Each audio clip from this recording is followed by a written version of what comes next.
is going on, guys? Welcome to another episode of the Meaning of Podcast. I am Ace. This is RB3. And this is the podcast where we dive into your favorite film directors and we talk about the deeper meaning within their films. And this time we are doing a director that RB3 is actually a very big fan of RB3. Yeah. I'm not just making that up this time. You're not making that up. It is Mr. Danny Boyle. Yes. Famous British director. He's done a lot of movies and he's done very different movies. Yeah. So it's going to be a very interesting conversation, to say the least. I'm very curious to hear your thoughts, especially because you're like a self-proclaimed Danny Boyle fan. Danny Boyle's my guy. When I texted you, you were like, oh, man, I love Danny Boyle. And I'm like, that's perfect. That's what we need. We need love. Yeah. That's what we need in the world. It's love. Yeah. So we're going to get into all of his films. But before we do that, as we always do, we're going to be reading the comment section from last week's, which is Westworld. We decided to do another TV episode, and we did it with Westworld. Yeah. Which is a fun show that everyone should check out. I don't know if it's fun, but you should check it out. I was going to say. Yeah. Fun. It's the right word to use. Thought-provoking to say the least. So if you want, guys, and if you want your comment read on this show, all you have to do is go over to Collider Podcasts, the YouTube channel. Yeah. And comment on our video, and we might read your comment. And by maybe, I mean probably will read your comment. So leave us a comment, and you never know, you might get selected to be the lucky few who get their comment read on this show. Imagine you enter the lottery, but you have a 90% chance of winning. And that's what this is. That's what it is. So comment. And you can have your fake username yeah. being read, such as Baron of Hell. Hey. Shout out to Baron of Hell. He says, you should play Detroit or watch a Let's Play of the game.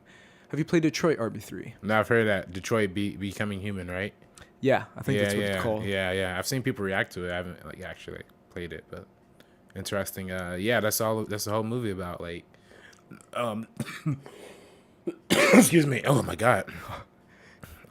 Jesus, am I getting like the flu or something? Anyway, we're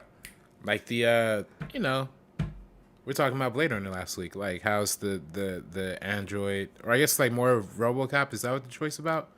Oh, I have no idea. I don't really know what the plot of it is, game. but yeah. So either way, it's have you seen Upgrade? Upgrade, I haven't. How is that? It's pretty good. Yeah. Yeah. I was gonna watch it, but I was watching Danny Boyle. I was doing my homework, RB3. Oh, really? Like a good student. Is that true? I'm not lying. So I went on YouTube, which is usually where I rent my movies to watch. And I was like, all right, should I rewatch Sunshine, which I briefly saw and I barely remember, or should I watch Upgrade? That was a decision I had to make. And it was really late because usually I would just be like, why not both? But it was like 2 a.m. Right. So I'm going to start a movie at 2 a.m. It's got to be one. And I chose Sunshine. I was a good student, RB3. But I haven't seen Upgrade, and I want to see Upgrade. So. Yeah, it's a good movie. Well, I don't know if it's a good movie. It's a good action movie. And not really. That's all I need, RB3. It's a good action movie. FilmFan945 says, great show, lads. Shit got me for a bit. Any plans to cover John Carpenter? Cheers. Ooh, John Carpenter. Shit got meta for a bit. That's what he says. Oh, meta. Oh, okay. What'd you say before? I love meta. It got me. I forgot the other part. Oh, okay. Got meta, yeah. Got to. Either way, John Carpenter. John Carpenter. That's another guy who has got a lot of movies. yeah, no, absolutely. So if we're gonna do him, we're gonna have to like. We might need a little assistance. Double down. Yeah. Oh, if we're gonna do John Carpenter, we have to bring someone in who's a John Carpenter fan. Oh, yeah. I'm pretty sure we can find him, right? I mean, yeah. If you have ideas of someone, I think we know who's the biggest, great John do Carpenter we? fan. Yeah. Who? I mean, of course, Copster. Yeah. He made a whole short film about. That was gonna be my choice too. Okay, there we go. Boom. So if we ever do John Carpenter, we should do that for Halloween. We were gonna do that for last Halloween. Oh yeah, I mean for October we should do like a freaking horror theme, like horror film directors. Oh, okay. Yeah, or at least the vast majority of their films are horror. Yeah. I think that'd be a fun. So we did a whole one on horror movies before. Oh, that's right, we did. Yeah. Yeah. So we could figure out the individual. Yeah. And we could maybe do. We're saving James Wan for Aquaman, but James Wan, man. Figure it out. Everyone keeps telling me to watch The Conjuring, and I will not watch it. Add Tiwari says, absolutely, Ace. Prometheus is amazing. Thank you. I do believe it is amazing. I love that movie. It is legitimately still one of my favorite movies of all time, and it's still one of the movies that impacted me the most. Wow. Yeah, it's a real love. It's real love that I have for that movie. I feel I'm gonna get an engineer tattooed on my side. Oh, shoot, the whole... Just see an engineer Yeah, just throwing up the body. peace sign. Yeah. Like, the people might think it's like Dr. Manhattan or something, you know?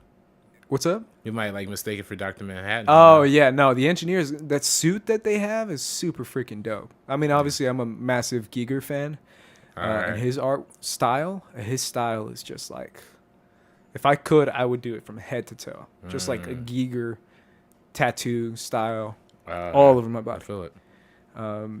Guy Cole says, actually, it's confirmed that Valkyrie is still alive and probably Korg also. Yeah, Valkyrie's still alive. I think we said, maybe that the Asgardians were. Oh, we're talking about Infinity War. Well, we're talking about Infinity War, and I Oh. said, it kind of undid Thor Ragnarok, All right. which you agreed to. But I think Guy Cole is trying to say, like, not every Asgardian died, so. It's true. Valkyrie's still alive, and I just watched where were the they? Infinity War commentary. Yeah. And they were like, Valkyrie's still alive and pray for Korg. That's their words. Pray for Korg. They said pray for Korg. the Hashtag fuck? pray for Korg. Damn, And I was Korg. very upset. I was Yeah. like, you better confirm that he's alive. Otherwise, I'm going to be very Korg upset. didn't survive that. That's the Rock, right? How can Yeah. you kill a Rock? The- Can't you just put them together? Or? I mean, you can't actually kill Dwayne The Rock Johnson. Yeah. but if that it's like a one. rock alien, it's possible. Okay, interesting. Yeah, if you shoot The Rock, it's like bullets just bounce off. I was mad confused when we were talking about Valkyrie and Korg. I was like, what the fucking movie is he talking about? Like, I was like, you talking about Valkyrie with Tom Cruise, Well, directed by funny Bryan enough, Singer? she's in Westworld. Tessa Thompson. She is in Westworld. Yeah. Yeah. Oh, shit. Hey. That's the connection, man. That's Connect what the we're links. here for. Yeah. Aaron Brooks says, great show today, guys. Glad RB3 loved Westworld as much as I did. Low views and comments, but high amounts of love. Hey. Thanks for reminding us. Aaron, no, I'm kidding. Thank you. We appreciate that. Yeah. Low Go- comments are better than no comments. Hey, get that on a t-shirt, man. Yeah. Gunslinger 199 says, first season of Westworld was great. The second season was all over the place. It was slow, the characters were unlikable, and the philosophical stuff was so pretentious. It's a bad finale when the interview after the end of the hype is much more of the future of the episode itself. Yeah, that's right. They did give a lot away. It's like what you just watched is explaining. I showed you that. You showed me that, yeah. Lisa Joy interview where she basically tells you, what did I just watch? If you want to find out what you just watched, watch the behind the scenes of Westworld that HBO I was gives mad you. confused. Mad confused. Lou Bloom is going after you, RB3, Lil Bloom, he's always going after me, for man. that Blade Runner 2049 hate. Because I'm right. Yeah, he says, come on, RB3. Not everything in a movie needs to be relevant to the plot. Joy is essential to get to know the Cake as a character. Saying that 2049 would be the same without her is crazy. I don't know what's Straight up so call you crazy, I don't know bro. what's crazy about that. That movie's 2 hours and 45 fucking minutes, yo. 2 hours and 45 minutes. Can you believe how long that movie is? The original Blade Runner is only 2 hours, man. The original Blade Runner is only... And people are like, oh, the original Blade Runner feels slow. Oh, it's only 2 hours, but it feels like it's like an entire day. This movie... Are you kidding me? Blade Runner this movie's like 2049? 2:45. Are you kidding me? This It's like movie, almost 3 hours. This movie's like a week. Are you Yeah. kidding? I literally left the theater like, damn, I've really been here. Like, that's 3 hours. That's 3 episodes of Westworld right there, bro. 3 episodes of Westworld I watched. And Blade Runner 2049. And listen, not everything needs to be essential to the plot. That's absolutely right, Lou Bloom. But when we're talking about a 2 hour and 45-minute movie, things need to start being essential. And there was nothing that was remotely relevant. And like I said, it repeats the same theme that we got not only in the first Blade Runner, but that we saw more prevalently and ultimately comes to the same reasonable conclusion as her. Yeah. So it's like, It's very her. yeah, like, Because I watched her like 2 weeks before I saw Blade Runner 2049 just for fun. right. And I was like, yeah, this is very... Yeah, so it's very similar. yeah, and listen, I watched that stupid Happy Time Murders movie. Oh, why'd you see that? That looks terrible. Well, I've always said noir is like my favorite genre of all time, so that movie's like a noir puppet, movie, Sure. How was it? It was horrible. you go. But like but see, that's the thing. Like noir movies are always supposed to follow a particular type of formula, a particular type of pasting or whatever. And usually that type includes the conniving, backstabbing woman. In this movie, they chose to put that as the computer girlfriend, but the computer girlfriend literally does nothing wrong. You know what I mean? It's like, there's no point. It's over, RB3. I'm over it. Admit that you're wrong. No, I'm not wrong. People. I saw one person at my back. You want to read the comment down my back? Nah, I'm gonna skip that. Oh man. Yeah. God dang it. I gotta skip that, man. We don't got time, RB3. We got gotta speed this up. All right, whatever. Time's done. But I will read a comment from David Mikula, who says, I will continue to comment suggesting Danny fucking Boyle. Hey. Well, guess what, David? Today, this show is just for you. We're doing an entire episode on Danny Boyle, one of the most popular, well-renowned British directors working today. And that is because he did a ton of movies, RB3. Yeah. Now, I have to start out with this. What is the first Danny Boyle movie that you remember watching, RB3? What is your first time? First time. That's interesting because I think really the first Danny Boyle movie, wittingly knowing it's not wittingly knowing, I guess the first Danny Boyle movie that I had seen just in general is probably 28 Days Later, right? Like that's probably the one that everybody saw that as a kid, because it's a horror movie, it's about zombies.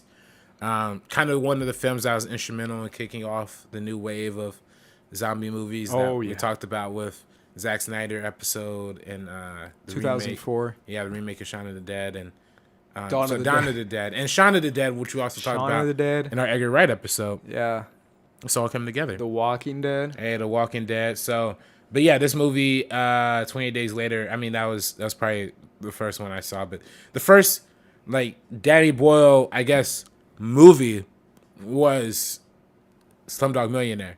In theaters? Did you see that? I see it in theaters now, but I just... You were like 4. Yeah, and I wasn't 4. I watched movies back then. But it was... That movie had won Best Picture or whatever, so I was like, oh, cool. As soon as it comes on HBO, because that's how I used to watch movies back in the day. You had HBO? Yeah, when HBO. You were 4? No, I was 4. I was... 2008, I had to be at least... I was well, I saw it in 2009, so I was 13 at the time. 13. Oh, man. 13. It's basically 4. Basically 4. But yeah, Slumdog Millionaire became one of my favorite movies, of all time, ever. So yeah, that's probably. I remember watching 28 Days Later before Slumdog, but my first theater, I guess you can say, Danny Boyle film was Slumdog Millionaire, and it's a movie that I remember going with a few friends of mine and walking out and being like, that is a very impactful film.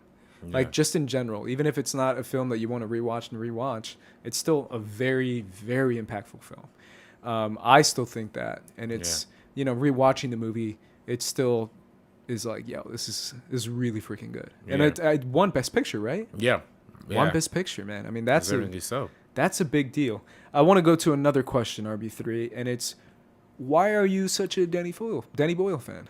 Hey, I like Danny. What is it about Danny Boyle? Danny Boyle is one of the only directors I think that can successfully jump from genre to genre and make equally great, if not better, movies from time to time again.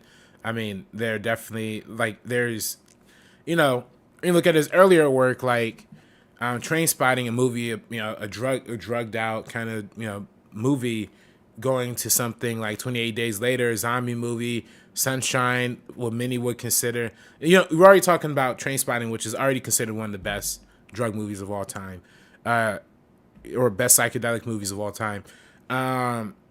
28 Days Later considered one of the best zombie movies of all time. Sunshine, a lot of people regard as one of the best sci-fi movies of all time. Slumdog Millionaire wins Best Picture. To me, Steve Jobs is one of the best biopics of all time too. So then it's just his entire plethora is filled with all these entirely different genres that all seemingly work and have their own kind of life and personality. Similar to Ang Lee, he has a very diverse set of films. Yeah. It's not almost copy with a slight change like other directors. Yeah. One that comes to mind, obviously, all credit to him because he's one of the best working directors now. But you're very familiar with a Quentin Tarantino style of something going from Django Unchained to The Hateful Eight, right? Whereas Danny Boyle specifically just plays with so many different genres and so many different types of POVs, basically. Characters that have different perspectives on what they're going through. I personally feel like that's what makes him a little bit different than the usual film director, especially British film director. Well, yeah, I think he definitely has a distinct... Of course. That's not what I'm saying. I'm saying like so many different genres is basically what I'm saying. Yeah.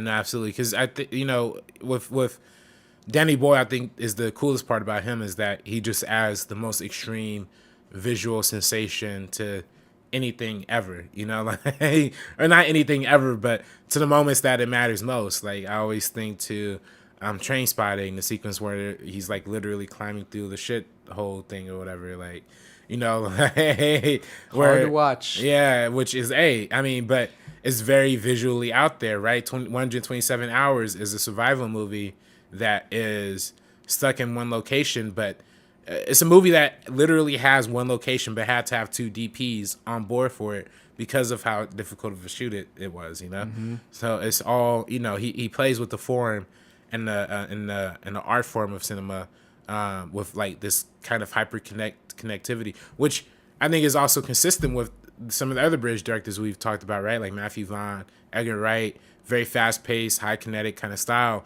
Those are more comedic directions. Danny Boyle tends to lean into more dramatic, yeah, kind of sensibility. So yeah, let's get into it. Let's get into his IMDb page where it tells us all the films that he directed. Now, Danny Boyle was born in 1956 in Manchester, England. I'm in this Hitchcock class, man, and I swear the entire class, at least for the first 2 weeks, is like, Hitchcock was born in August 25th. What's Hitchcock's favorite food? Yeah, man, I don't care, bro. Yeah, he's born to 4 siblings, and I'm like, dude, what the fuck does this matter? Like, hey. Yeah, Hitchcock, man. That's gonna be a crazy episode when we do that. Well, I'm taking the entire class on it, so I'll be prepared for the Hitchcock episode. There you go. But no, I listened to I believe it's the BAFTA interview from Danny Boyle, where he sits down and basically talks about his entire filmography.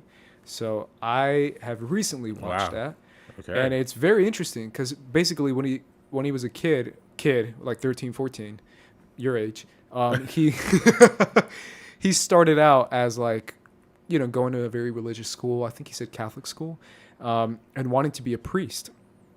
And one of the priests took him aside, and he basically was like, "I don't think you should be a priest, though." And when he got into his teens, he started to slowly rebel from that, and he wanted to be a film director. And the movie that inspired him to be a film director was 1979's Apocalypse Now. That was the movie that he said impacted him the most and made him want to pursue a career in making movies, basically. Yeah, Francis Ford Coppola.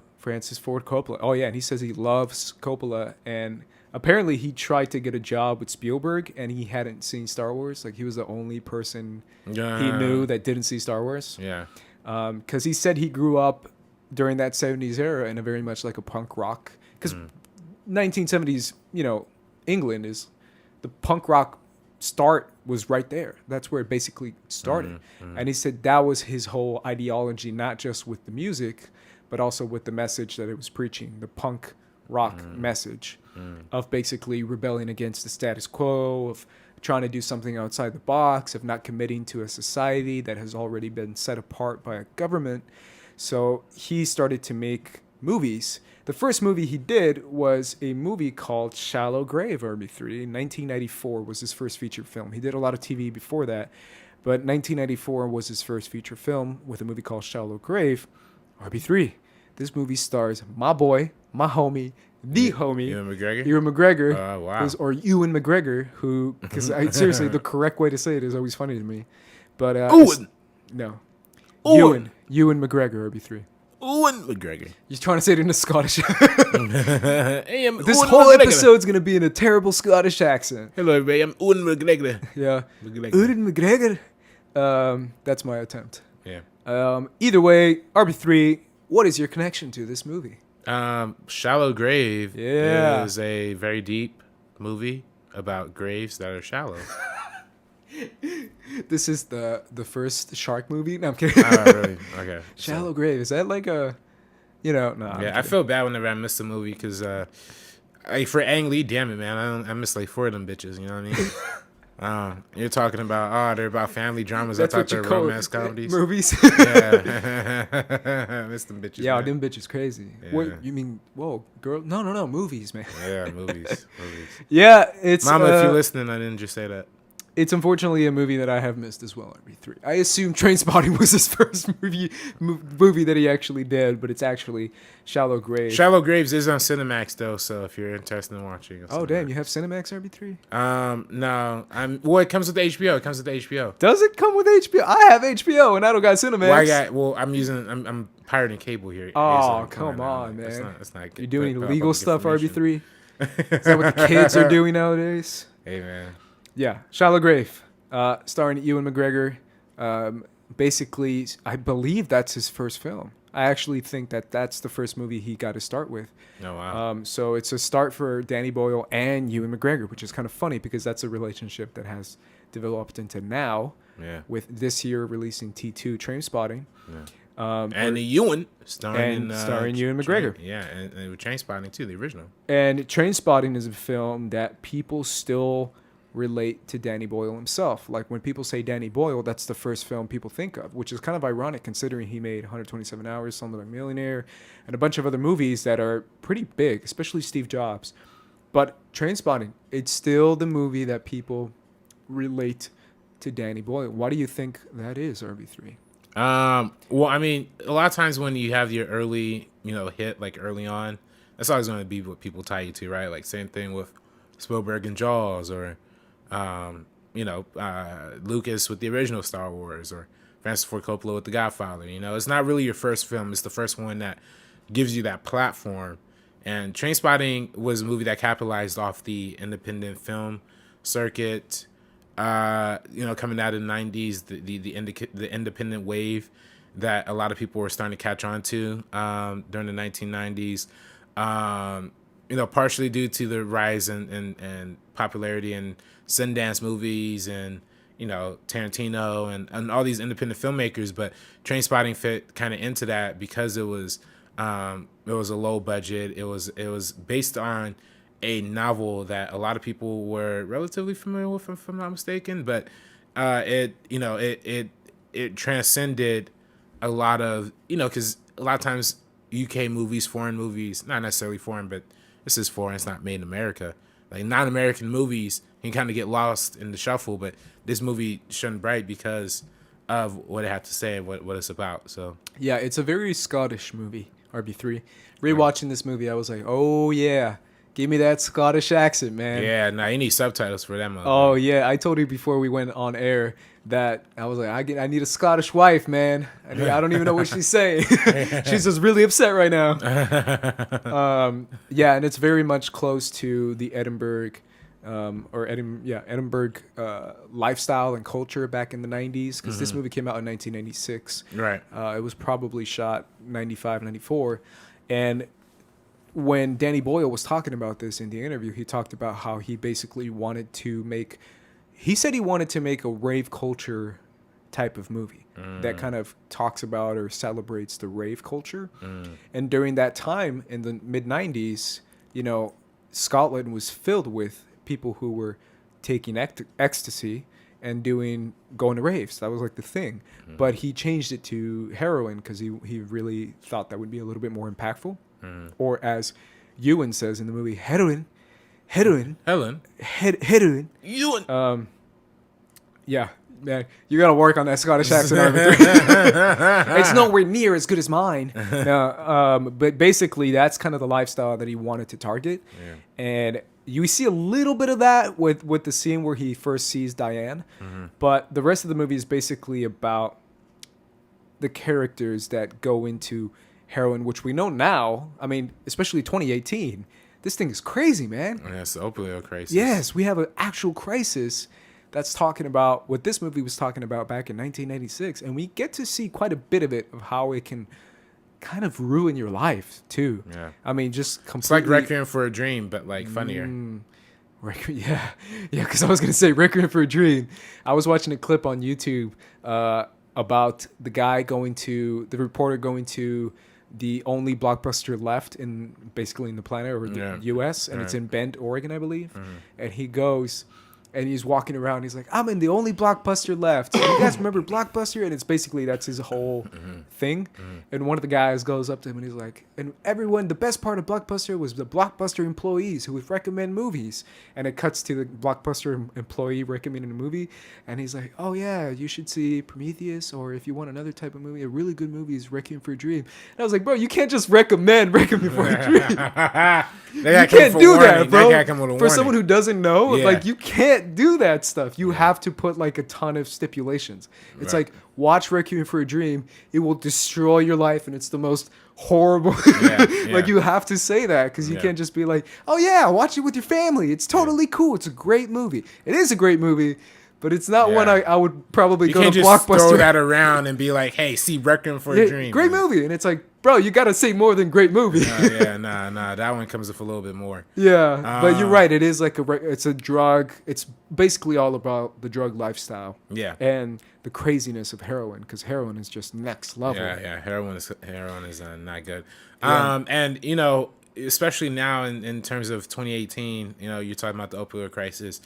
I think this movie does a really good job of showing that drugs affect poor people way harder than it does anybody else. And these guys, I mean, you know, they're not like poor, but shit, they're pretty broke. You know what I mean? Like they're not like, you know, they're all having to rely on like their work and their profession to like kind of fuel their addiction, which is the case for a lot of people in actual society. You know, of course, like this is it's not like how it's not like I want to say that the root of the problem is not. I don't want to say the root of the problem of people using heroin is income inequality, but that's an attribution to it, right? Like that's, you know, for some people not having the resources to survive or to provide for their, you know, for themselves or for their family or to live a meaningful, happy life, they turn to drugs for the result of easing their mind, of easing the pain. And I think that's the character arc we see throughout this entire story is how people turn to drugs to ease, you know, what they're really dealing with. Yeah, and it's interesting because I believe like 15 minutes in the movie, we meet that character, I forget his name, with the mustache, and Ewan talks about how his drug is just being like overly macho and beating up people and using violence. Right. And he says, you know, it's the same thing. Like that's his drug. And he's talking very much specifically about how the perception of a junkie is so negative, yet there are so many people who have the same mentality of being addicted to something and using something that can be considered worse, like violence, right? Like what's worse? Is something like being addicted to a drug or being addicted to punching people? Because you see throughout the movie how he's basically obsessed with beating people up and being a massive dick, basically. But essentially the movie follows these guys. And I can't lie, man. Like those parents, clutch, man. Because when that cold turkey scene, when he's basically trying to avoid all forms of drugs, is hard to watch, obviously. But at the same time, it's like, man, parents have to be committed to that. And it's crazy how it shows you that no matter what you're doing or what you're on, at least if you got good parents, that's clutch. That's so helpful because some people don't have that. Some people are going through stuff completely alone and are completely, you know, put aside from their parents or pushed out of the house because they don't want to deal with a junkie son. Right. Yeah. So for me, that's very impactful. But the entire movie essentially talks about the idea of getting clean and I still love the actress who plays Diane. Her name is Kelly MacDonald. And I can't lie, I was rewatching this film and I was like, she kind of sounds like the princess from Brave. Sure enough, looked it up. She's the princess from Brave. That's funny. It's like the most Scottish accent you can think of. And that's a big part of the movie is the way they talk and the way they have slang. Yeah. It's interesting because Danny Boyle was saying that he didn't want it to be mumblecore. but it's still kind of mumblecore-ish. I don't know if you agree with that, but well, for people who don't know what mumblecore is, that's like a subgenre of coming of age story that's like all about teenagers who have nothing better to do but like, you know, get high or something. You know, like in this case, if you're alluding that comparison, I don't really think it is. no, he said it wasn't supposed to be. Yeah. But some people say. I mean, mumblecore in the fact that they're literally mumbling and I can't understand what they're saying. I'm telling you, man, I have to watch If this mumblecore is Scottish accent, then yes. Yeah. Nah, they definitely need to not have that shit in this movie. Like, No, but I'm saying like it's very much more slang driven, I guess is what I'm trying to say. Authenticness to that area in Edinburgh. And eventually, you know, they come with a sequel 20 years later and what happens to those characters in Edinburgh. And Danny Boyle was talking about how the scene has changed, the culture has changed, and the people has changed. And apparently he credits a lot of it to the movie where he says, yeah, a lot of people started moving out there because they were like, oh yeah, that's from Trainspotting. And they would go and they moved in like loads, like tons of young people moved to Edinburgh, Scotland.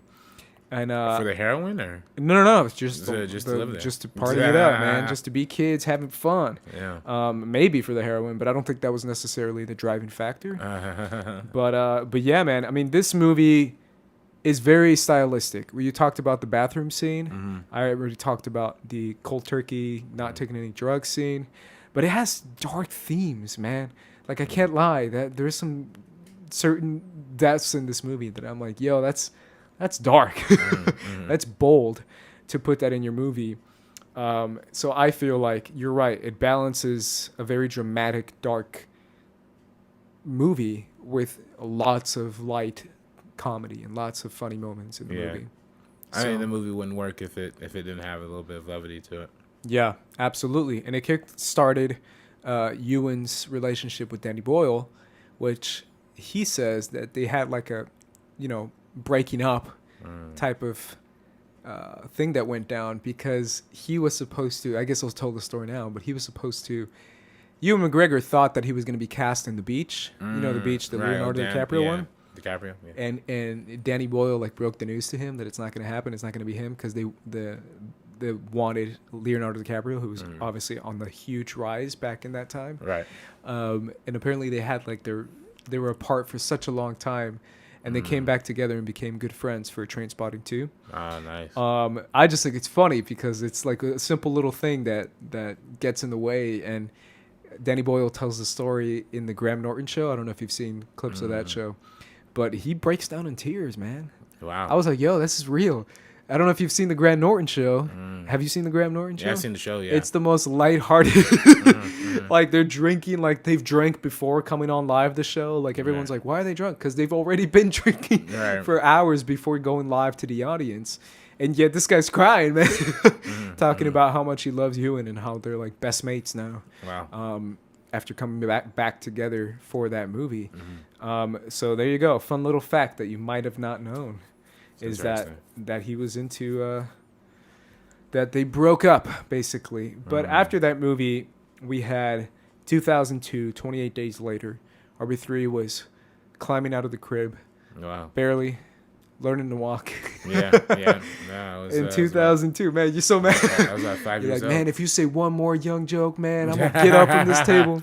I'm gonna flip this table. I don't get mad over the young jokes. I get really mad when people say I look like Khalid. Yo, stop saying I look like Khalid. God damn it. Is that really your trigger one? Yeah, it's the trigger, man. Like, I don't know. That's kind of a compliment. What about mine from Willem Dafoe? Yeah. Come on. How am I supposed to you take look that?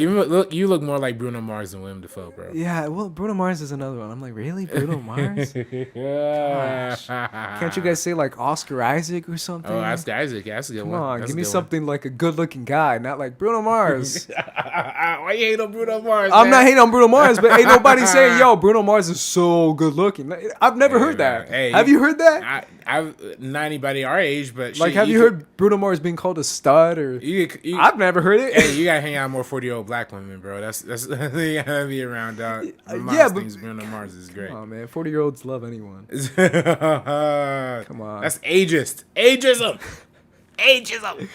But either way, 28 Days Later Ewan was his follow-up film. Shout out to Ewan. Obi-Wan movie, we want it. Yeah. Do it.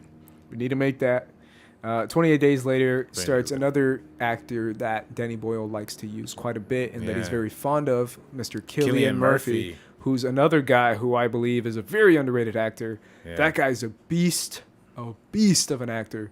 And he's got those crazy eyes that are like clutch. It's like the coolest crazy eyes I've ever seen. Yeah, that's why it's so perfect in the Batman movies. It's perfect. It's perfect because he has those crazy eyes, man. And the movie with, was it called Red Eye? Mm-hmm.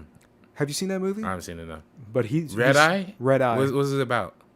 It's about a lady who takes a red-eye flight, and it turns out like her neighbor, her flight neighbor, is like a crazy guy. He's like a crazy serial killer guy. I haven't seen that one. Either way, he plays a crazy guy, and it's like, yeah, perfect. Mm-hmm.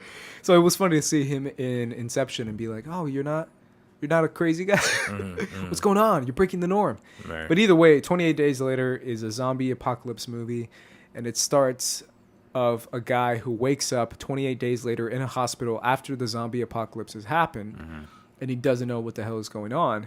Naomi Harris is also in this movie, and it's very similar to The Walking Dead, RB3.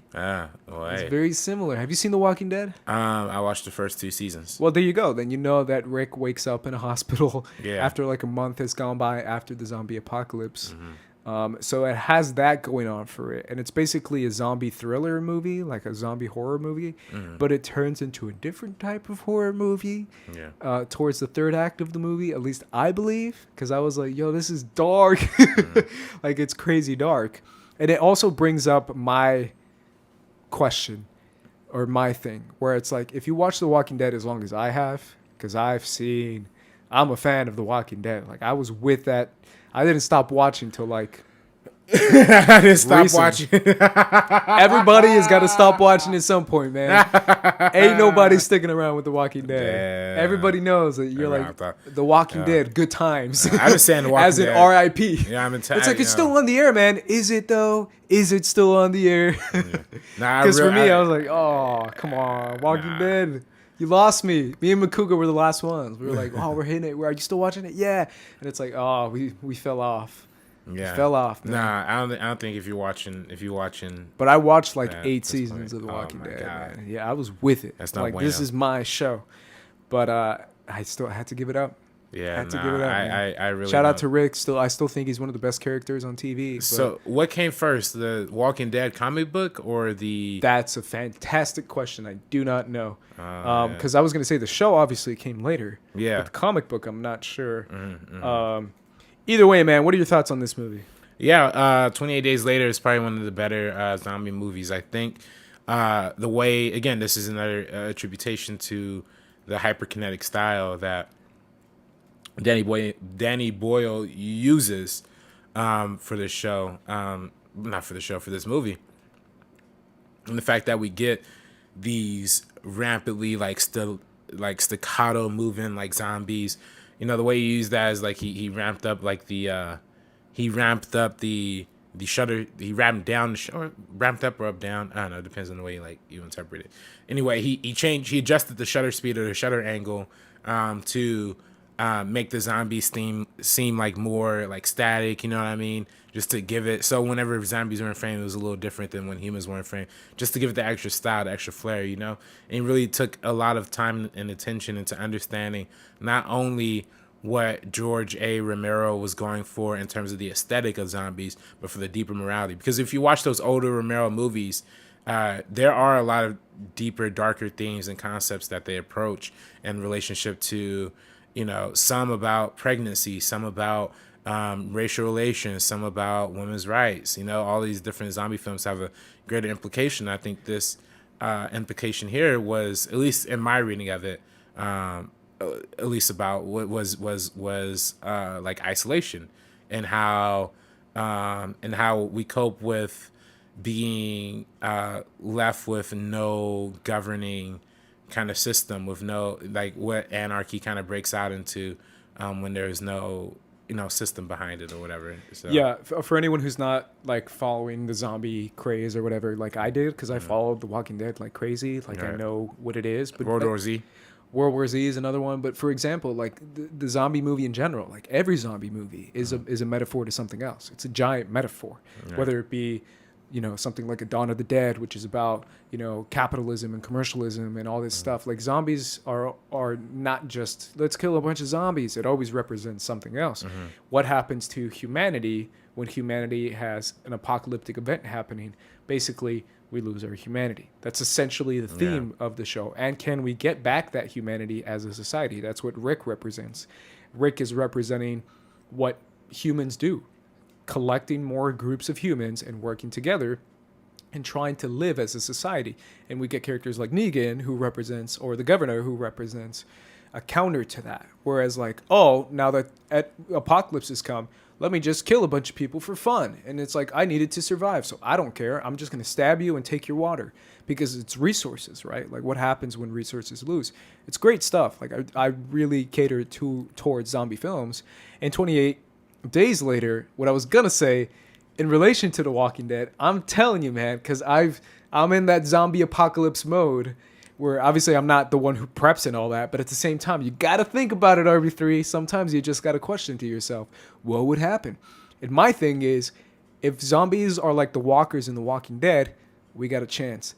If zombies are like sprinters, like in 28 days later and 28 weeks later, those zombies can move, man. Yeah. Like, I was like, dude, if zombies can like be like Usain Bolt, we're done.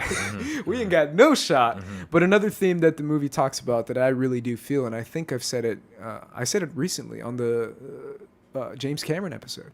I said, like, if an apocalypse happens or the zombie apocalypse takes place, who takes over the world? The military. And this movie says that too. And obviously The Walking Dead says that in different episodes. But if the zombie apocalypse actually happened, you bet your ass the military would be the most clutch group to be a part of. Basically, it's like if you got a ton of artillery and that's what eliminates the enemy, and it's you got experts behind it, it's like, dude, it's open season for the military. I mean, they're basically the greatest defense you have, and when all you need is defense to survive, the military is going to take over. And we see how that plays into the psychological warfare that happens within these guys who now view women as a commodity, as a resource, instead of viewing them as humans, as people. They view them as, oh, that's an object for me to obtain, so I'm going to obtain that object. I mean, that's huge, and that's horrifying, right? And that's what Killian has to realize, and he has to take down the real monster. It's cliche, but at the same time, it's true. Like when we're fighting monsters, we create worse monsters. Monsters who are conscious of the decisions they're making. And consciousness and self-awareness is something that begins to dwindle as a society when apocalyptic events happen. Yeah. Sure. I agree. Yeah. Yeah. It's horrifying. I don't know about you, man, but that ending scene when Killian is going crazy and he's just taking dudes out, I'm like, yo, this is crazy. Yeah. And when he puts one of the guys on the walker they had like chained up, I was like, dude, this is gnarly. Yeah. So yeah, and Naomi Harris is great in this movie too. Yeah, she's good. Yeah, Oscar nominee. Oscar. Oh yeah, I was gonna say not winner. Not winner. Nominated. Nominee. Yeah. And then she did Rampage. Hey man. Naomi, what are you doing? You can't kill The Rock. But she also plays Penny in the Bond movies now. Yeah, she does. And speaking of Bond, that was Danny Boyle's last. That's why we're doing this episode. No, I'm kidding. It's for David. We're doing it for David, man. David. No, I'm kidding. What's David? David is a guy who's like, I want Danny Boyle. It's just for you, David. All that matters is that one view from David. Damn, man. I'm sorry, David. We just said your name like 5 minutes ago. Not bad, bro. Like. Yeah, but yeah, in reality, I got the idea because of the Bond news that came out that he's not doing Bond, which is very disappointing in my perspective. I even tweeted it out because, you know me, I'm a Bond guy. I love James Bond. James Bond is one of my favorite all-time characters in general. And I wanted a Danny Boyle directed James Bond movie with Daniel Craig. I don't know about you, but I don't know if you wanted that too. Yeah, no, I absolutely wanted that. It probably would have been more in the fashion of Casino Royale, probably in terms of aesthetic. That's what I thought too. And Casino Royale is the GOAT. Yeah, greatest Bond movie of all time. I don't know about that. But it is RB3. I like Skyfall. Any other opinion is wrong. I like Skyfall more personally. Skyfall's good, but man, Casino Royale is like next level, man. Yeah, Eva Green, Eva Green. Yeah, she's hot. She's hot. I rest my case. She's Eva hot. Green, She's best hot. Bond girl ever. Eva Green. Best Bond girl ever? That's a Best big. That's a Bond girl loaded ever. question. Go back to Goldfinger. I like that one. She Come gets on, turned man. into a gold statue. Let's talk about Millions. Millions. RB3. What's this RB3 is Millions is about a kid, RB3, who is a 7-year-old guy. He's a kid. He's just 11, and he learns about Euros. RB3. Euros. Wow. Did you see this movie, RB3? Did you even hear about this movie, I did RB3? not, I didn't know. Me neither. Wow. Yeah, apparently it didn't do too well, RB3. Wow. Didn't make a lot of money. It's all good, man. Sometimes it just happens to our favorite directors. Yeah, it's interesting because we see child-driven movies. It's such a challenge, and not everyone is a master of it, like Steven Spielberg, where he basically is really well known for directing children, and it's a talent within itself. So props to Danny Boyle for even trying to tackle that, because I know that is a very difficult thing. I know he compares the actor in the interview that I was watching to the girl from Beast from the Southern Wild. He compares the little kid to her, saying that he's like incredible, and there's some kids who just get it. Yeah. But either way, Quinad, I can't actually. I'm not even gonna try and pronounce her name. Her last name is Wallace, though. Her last name is Wallace. Quiana Wallace. It's not. That's not even close, bro. Come on, man. I'm trying. I have no idea how to pronounce it. Well, why don't you try RB3? No. Hey, nah, I'm not. Either way, in 2007, we got a very sci-fi 2001: A Space Odyssey inspired movie called Sunshine. Yeah. It has a crazy cast, crazy cast. It has Benedict Wong, Chris Evans, Cillian Murphy, Rose Byrne. No Ewan. What's the other girl's name? Michelle Yeoh is in the movie. Mark Strong is briefly in the movie. Cliff Curtis is in the movie. Shout out to Fear the Walking Dead. Yeah. There's a connection right there. No. But I can't lie. Rewatching this movie, the first thing that pops is the cast. Yeah. I'm like, I know all these people. And shout out to Chris Evans, man. We talked about Chris's on a preview of last week's episode, on a clip of last week's episode. Yeah. Chris Evans is good, man. He's good in this one. He's good. I mean, I think I ranked him the bottom, but it doesn't mean he's a bad actor or anything. But nah, I still ranked him like on number 4 as far as best Chris. This is probably his best part. Right? It's one of his best roles. He's actually really good in the movie. Essentially, the movie is about, for anyone who hasn't seen it, the sun's dying and humanity sends a group of astronauts to space to restart the sun, which is crazy within itself because they're like, that's not possible. You're like, no, man. That's not how you do it. I think if we got to a point where we start to realize the sun was dying out, I think scientists, if you give scientists 5-10 years. By then in the future, because I think they've said the sun will eventually die out, but I think the period is like something crazy, like billions in like 17 million years or 28 million years.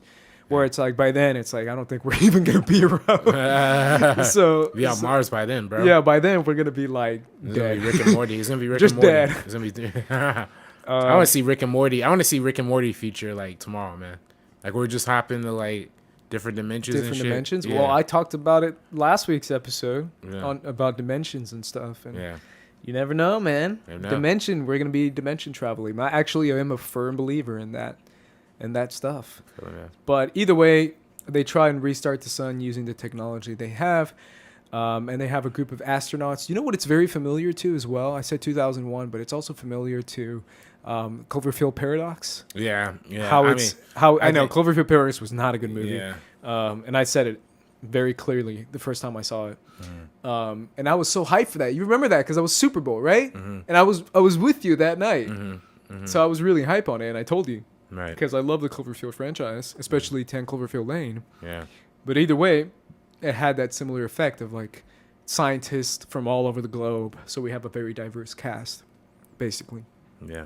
Either way, I cater towards Chris Evans' character. I don't know about you. I don't know when was the last time you saw Sunshine.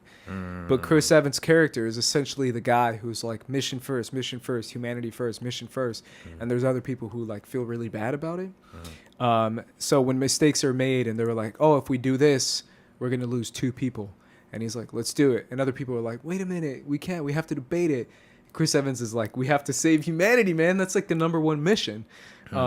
So personally, I cater towards his character the most, and he comes off like an asshole in the movie. But at the same time, it's like, if someone says you got to restart the sun, I'm gonna go restart that sun, man. And I'm like, but the guy's dying on a different. I'm like, I don't care, man. I gotta restart the sun. But essentially, the movie has those questions of like testing our humanity, saying what do we choose during dire situations, and if the fate of the world literally rests on your shoulders, like these guys do, what kind of decisions do you make, and do you make hard decisions that will overcome human lives? Basically, it's like, are human lives really even worth it? Because it's basically a one-way mission, no matter how you look at it. Because they're supposed to come back, but then they can't, and they're like, this is what we thought anyways. None of us thought we are gonna make it back from restarting the sun. Right. But overall, man, there's a lot of space movies out there. I mean, obviously Interstellar, The Martian, Gravity. Well, I mean, this movie definitely feels a lot like it takes from the Star Trek ilk of like making scientists in space do really smart things. But,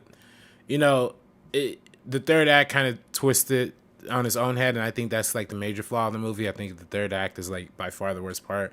When there's a alien on board and all that kind of shit. But beyond that, the movie has a lot of great things to say. And like you said, it's a morality test. Like, are you able to, do you want to save humanity for the sake of your own like life, and you kind of mentioned how, you mentioned Cloverfield paradox, which I think directly is influenced from Sunshine. Like, I think it's Cloverfield, it's so similar, man. Yeah. They looked at Sunshine. I was like, yeah, let's make that movie, which is fine, because a lot of movies, there are a lot of, like you said, there's a lot of space movies that are about astronauts, Alien and Aliens is a movie just basically about truckers or like blue collar people being in space. Interstellar, yeah, is about like saving humanity as well. So it's all about So that's why this movie kind of tackles that question a little more straightforward and tackles it that way. But yeah, no, the alien at the end, which I think like we mentioned is influenced heavily by also 2001: Space Odyssey. I think that was the attempt of replicating the trippy off weirdness of the end of 2001: Space Odyssey. But I'm not fucking with the alien freeze frames. I'm 100% with you, man. I was rewatching this movie, and I can't lie, like an hour in the movie, I'm like, yo, this movie's really good. Yeah. Like, why did it has a 63% on Rotten Tomatoes? I was like, that's kind of low for a movie that's a Danny Boyle movie. Why did it get that? And then I remembered the third act, and I'm like, where did this come from? Yeah. Now there's this crazy guy on the ship. Oh, not guy. I said alien, but it's not an alien. Yeah. It's like the captain of Icarus One. Yeah. And he's all like burned up and stuff, and he's like, I have to kill everyone, and I'm like, why though? Yeah. Like, you briefly explain it. You're like, well, because God doesn't want. Who know? How do you know what God wants? Yeah. Like, it was just too. Yeah. I was like, how did he get on the ship? And it's like, why? Why are you just killing everyone for fun? And it's like, come on. Like, it did kind of throw me off. It really did. Yeah. Because I really do feel like it falls apart during the third act, where this guy is just crazy and just killing people because we're doing the wrong thing. And it's like, no, we're not. Like, I think God would be like, yo, this is cool. Yeah. I'm cool with this. Wow. So you're right. It does fall apart in the third act. And yeah. I mean, I still feel like overall it's still pretty, I mean, it ends on a good note. I kind of was feeling that it was going to end on a bad note, to be honest. But it still ends on a very positive note. And overall is a pretty solid movie, but I do feel like that third act does make it fall apart quite a bit. And shout out to Rose Byrne, man. Yeah, I mean, she's great. I feel like she needs to get more work, man. I think she's dope. I don't know, that's just my opinion. Either way, following that movie, we saw finally Slumdog Millionaire 2008. This is the Oscar winning Best Picture. J-Ho. Oh my gosh.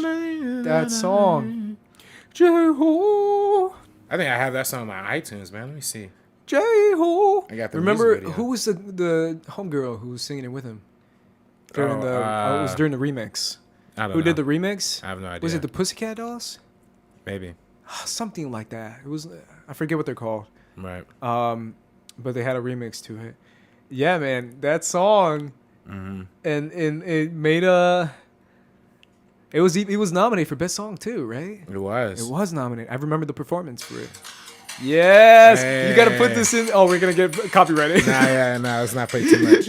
I was gonna say you got to put this in the episode now. Yeah, okay, it is. I can't lie though. That was clutch, man. Yeah, I can't lie. At the end Yeah. of this movie, Yeah. when they do their Bollywood routine, Yeah. I was in. I was like, let's go. Yeah. Let's go. Yeah. Like I was like, this song is legit.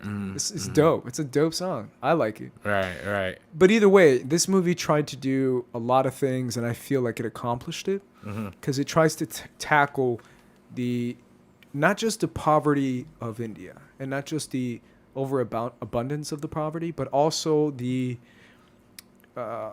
orphans and how many orphans are in India. Right. Like it's more than I think all over the world they have more orphans in India than anywhere else. Right. And One of the most populated countries of all. That's true. the So world, it helps, but at the same time, it's like it's so unfortunate that the combination of the poverty. Now imagine that times worse when it's children living in poverty. Yeah. Innocence, because I really do believe in innocence Mhm. as far as a child and the mind of a child and the soul of a child, because I really do feel like it's so unfair for people living in poverty. Now imagine that it's a child. Now imagine that child has no parents. Now imagine the parents, the person that's taking care of them is an abuser. Like it's 10 times 10 times 10. And at the same time, it's all around Who Wants to Be a Millionaire, a show that RB3 is a big fan of. Yeah. Do you remember Who Wants to Be a Millionaire? Like US version with Regis Oh, Philbin? are you kidding me? Yeah. Yeah. I remember the Terry Crews version that's on TV now. Did you see it with your Terry Crews? Yeah, Terry Crews is the host of it now. I thought it was Chris Harrison from The Bachelor. Oh, they might have changed him now. Yeah. Yeah. That was Terry Crews for a long time. Oh, I didn't know that. Yeah, I think so. Yeah, I'm now I mistaken. just see the Bachelor guy, and I'm like, oh, it's friggin' Bachelor guy Yeah, Bachelor guy. doing Who Wants to Be a Millionaire. Yeah, But, Terry Crews was my Bachelor host. Not Did, Bachelor host. did you watch it with your family, when it was on? Nah, nobody else really cared. I mean, Man, my family was glued to the TV. yeah. Like, I think it was Tuesday nights. Every Tuesday night, they were like, Who Wants to Be a Millionaire? Like, this is amazing. My family would get glued to when Steve Harvey started hosting Family Feud. Oh. That's when we got glued to. Oh, my gosh. Yeah, we were already Family Feud friends. but Family we Feud were is hooked so on that every good. night I after love Steve Harvey Family came Feud, on. man. Yeah. Yeah, Family Feud is a lot of fun to play. I really feel like that's one of the most underrated game shows. Yeah, I like Jeopardy too. I like Jeopardy a lot. I really like Jeopardy because they gave a lot of the college kids, turns. And also, by the way, everybody hashtag Josh McCougar for Jeopardy. There you go. As always, keep that going. We gotta Show get that Josh love, McCougar man. Show that the support. new Alex Trebek. I think he has a real shot. He got the blue check on Twitter now, so hey. Yeah. Blue check. Yeah, I want a blue validation. check. Yeah, dude, man, I want a blue check too. I don't know if they'll approve me though, man. I got Yeah, too many. with Eminem hating.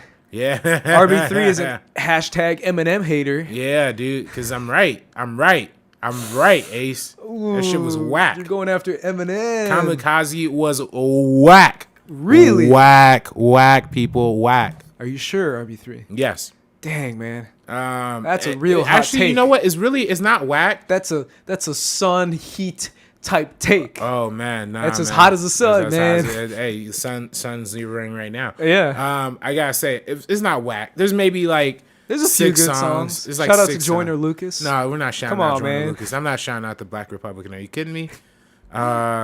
I still I can't lie, man. I was driving today and I listened to 105.9. Yeah. And they have the trailer, not the radio trailer for Kevin Hart's new movie. Yeah, I still remember when I pointed to the screen during Crazy Rich Asians during the trailers. And I was like, "Oh, are you gonna watch that, RB3?" And your words were what? I can't support this coonery. I literally thought that in my head when I was listening to the trailer, and I was like, "Man, RB3, Telling you, man. that's some harsh words for Kevin Hart, man." Our people gotta be represented well, man. You're gonna say that about Joyner now? Yeah, Joyner, man. Every time he says, every time he talks about fucking people having guns and Yeah, but teachers you're a having guns in Kanye the lover, classroom. man. You love Kanye. Yeah, but he's not making music about Trump supporters like listening to each other. Like, what the fuck is this? Like, I'm racist. I'm not racist. He had the white guy in the video saying the N-word. Get the fuck out of here. Moving on. Slumdog Millionaire. No, I do. No, I do. You know what? I like this one Jordan Lucas song he got called 100. I think it's called Keep It 100. And it's a song. The video is all about $100 bill that goes from like a stripper to like this dude, and then to this liquor store, and the liquor store gets robbed. Like, it's crazy. It's a good video. But Slumdog Millionaire is one of my favorite movies of all time, because I remember watching that movie and distinctly. One of the few motion picture experiences that I had where I felt like equally happy and laughing, but also sad, and also buying into the romance angle of it, because there's a lot of romance, but there's also a lot of very sharp commentary on reality TV, TV in general, Narratives, and really, like, to a certain extent, like, how, to a certain extent, like, government too, right? Not necessarily government, but like, the way in which we perceive currency, and like, because what is it, 20 million like rupees, right, is equivalent to the millionaire status there, and how this dude literally is getting tortured for getting the right answers, for actually knowing the things, and how much of a rigged system the system itself actually is. So it's just interesting. I've always thought that when I was watching it as a kid, the show itself, the American version, where I was like, did they really get $1 million though? Or did they really get $250,000? Like when they would say like huge amounts, like $500,000, you just won half, and everyone goes crazy. And I would go crazy because you're like, that's a lot of money. And do they actually get that money is a very funny question, because most people don't win the whole thing. Yeah. Like vast majority, like a handful of people win the whole thing over like 15 years of it when it was on the air or something. Right. So that's a very, very interesting point. But at the end of the day, at the heart of the story, it's a love story it's a brother relationship story first and foremost. I feel, where it's mainly about brotherhood and about, the relationship you have with your brother and how much blood means versus love. Because he has to realize that at the end of the day, it's still his brother. I feel like that's a huge part of the movie. I don't know if you agree with that. Right, absolutely. Because he feels so different to his brother when he hasn't seen him in years. And it's also Frida Pinto, and that's her name, right? Frida Pinto? And how she represents the love character in that movie, and how she has to make decisions not based on finances, and based on what normal people in India would look at and be like, well, it's a rich guy versus a poor guy. Yeah. But at the same time, when you go after the poor guy, maybe he can be rich, RB3. You never know when he's going to be on Who Wants to Be a Millionaire and win $1 million. Yeah, you never know if you can just stumble upon that situation. Yeah, exactly. So I feel like that's a big part of the movie as well. And obviously showcasing India in a very authentic way. That was like what Danny Boyle wanted to do. Yeah. Was integrate into the society of India and be a hybrid between a Hollywood movie and a Bollywood movie. And it's like both. I mean, it's even co-directed by an Indian director who I don't know how to properly say the name.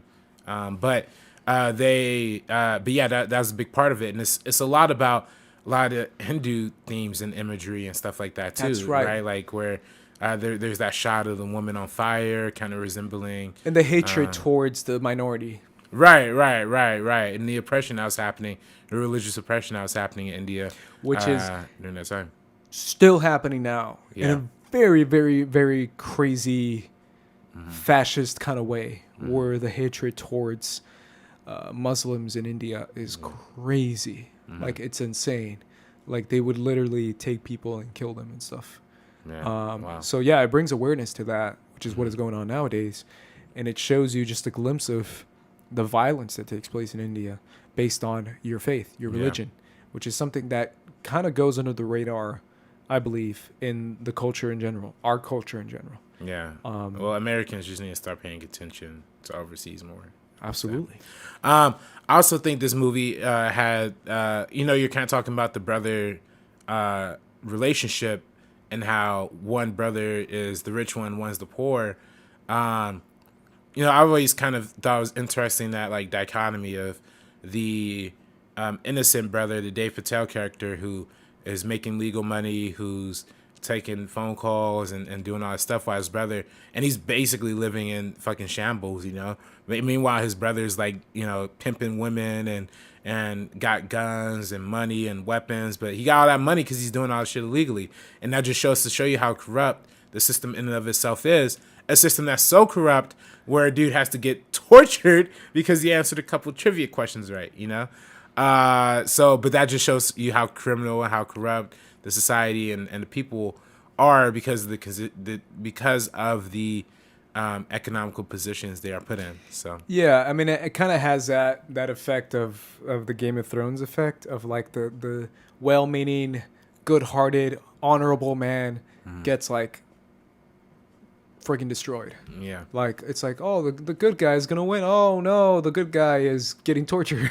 Right. What is going on? I thought the good guy was supposed to win, and it has that at the beginning. Obviously, he wins at the end, but where it shows how, yeah, you can be well-meaning, you can be a good-hearted human trying to climb the ladder in a society, but at the same time, or you can break some rules and make money faster. Right. And be more well off, Right. and how there's almost a need to it. Like their system is so rigged that you have to break rules, otherwise you can't feed your family. Right. Like stuff like that, basic stuff you can't have, and that's how societies that have a massive poverty, a massive population of poverty, living in poverty.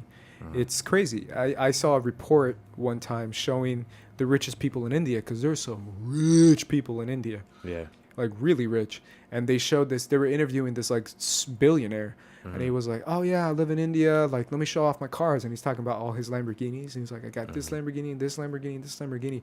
And the reporter turns to the camera guy, and he's like, "Yeah, but literally your backyard, is the slums." Yeah. And he pans over, and then he goes over to the slums, and it's like, yo, it's crazy how income discrepancy is one of the highest in India out of any other country, because it has the richest of the richest of the richest people on the planet, like Forbes top 10 type people, and it also has the poorest of the poorest of the poorest, and how they're literally next door to each other, and how coming out of the club on a Tuesday night, turning up, and you walk out of the club and there's people sleeping on the streets, and you literally can't even see the street because it's covered in people. Like that's how a lot of what India is, and a lot of, I forget where they're at. I don't know if it's Mumbai or, I think it's Mumbai, of where they're at, kind of has that effect, showing you the discrepancy of poverty, basically. Right. So it's very open about that, and I'm assuming that's not something that all Indians want to see on film, but at the same time, it celebrates the Indian culture and the Indian lifestyle when it comes to their passion and joy for arts and for film and for music, because it's still one of, if not the biggest film culture on the planet. Bollywood is the biggest industry in the world. Yeah. Bollywood is huge. Next to Hollywood. Yeah. If you see the top 10, I think it might be bigger. If you see the top 10 paid actors in general, every time I go to that list, the Forbes list, I saw it. It came out like 2-3 weeks ago. Sure enough, out of the top 10, there's like 3 or 4 Indian actors who just make Bollywood movies. So you see names like Robert Downey Jr., The Rock, George Clooney, and then next on the list, you see a bunch of like Bollywood actors, because they make so much money. It's a huge, huge market. So it's very interesting because we see the Indian culture very much in the spotlight and in the media because of Bollywood. So it has the positive and also the negative of what happens during a culture. But this is obviously one of your favorite movies of all time. So I'll give you the last word, RB3. Nah, I mean, there's nothing really more to say about it. I love the ideas that it presents about the mockery that kind of the TV spectacle is to a certain extent. Sure. How much of a jury rig it really is. How much game shows. And really games in general, like gambling. I think most people don't understand. Gambling is designed for people not to win. You know what I mean? Like the whole point of a slot machine is to statistically have one winner per every 1.7 million, whatever. You know. So I think that's what it kind of highlights in its pageantry, or the presentation of the pageantry of the Who Wants to Be a Millionaire show, but then the reality behind it is just a bunch of scummy people like really testing this guy. And excuse me. ironic that in the end he ends up being he ends up winning the entire tournament, not from something that I knew as a child, but he just couldn't remember. And it was just like taken off of good luck and good faith. And I think this movie is a very, very much a movie about, like you said, religion and faith as well. One of the last lines in the movies before the big moment is "May God be with you," that Frida Pinto says to Dave Patel on the phone. So it's very much about religion. And also I just love the Bollywood influence and style that it has as well. Like we said, the hyperkinetic energy is just something that Boyle is familiar with. So it has a little bit of cheesy factor too. It has the dance sequence at the end, which I think is amazing. And which I guess apparently I read was originally to a completely different song. And then they had they had like re-edited it to make the J-Ho song. Yeah. And I guess it was supposed to happen like not during the end credits. It was just supposed to end the film and then credits, but they made an end credit sequence. So, it's a great movie. And first time I remember hearing MIA's Paper Planes in a movie. Oh, that's right. Yeah. Dude, MIA is one of my favorite rappers. I know that's a bold statement, but I love MIA, dude. I actually get her albums and stuff and keep up with her because I really do feel like she's underrated as far as rappers go. Shout out to MIA. You're right. That was such a dope scene in the movie too. Yeah, when they're on the train, hopping to different parts. Of India. That's super freaking dope. Also, I forgot Dev Patel, man. Yeah, this is his first film, I believe. Yeah, and he killed it. Yeah, killed it. I still feel like he should get more work too. Yeah. Because he was in Newsroom, which I've talked about Newsroom's a lot about. Show, yeah. I love Newsroom, man. Yeah. And he's dope in Newsroom too. Yeah. I remember back to our Aaron Sorkin episode. That's right. Yeah. Either way, Dev Patel. Shout out to Dev Patel. Hey, Aaron Sorkin, Danny Boyle, Dev Patel, Steve Jobs. Wait a minute. Are we crossing beams or what's happening? That's gonna be Touching our tips. whole podcast. He was also in this movie. His wife has a kid. Wait, Just wait keep a going. Minute. Yeah, let's keep. Who's friends with? Who grew up with? Yeah. Either way, let's move on to his next film, which came out in 2010, and that is 127 Hours. Mm-hmm. Speaking of actors, Mr. James Franco, man. Wow.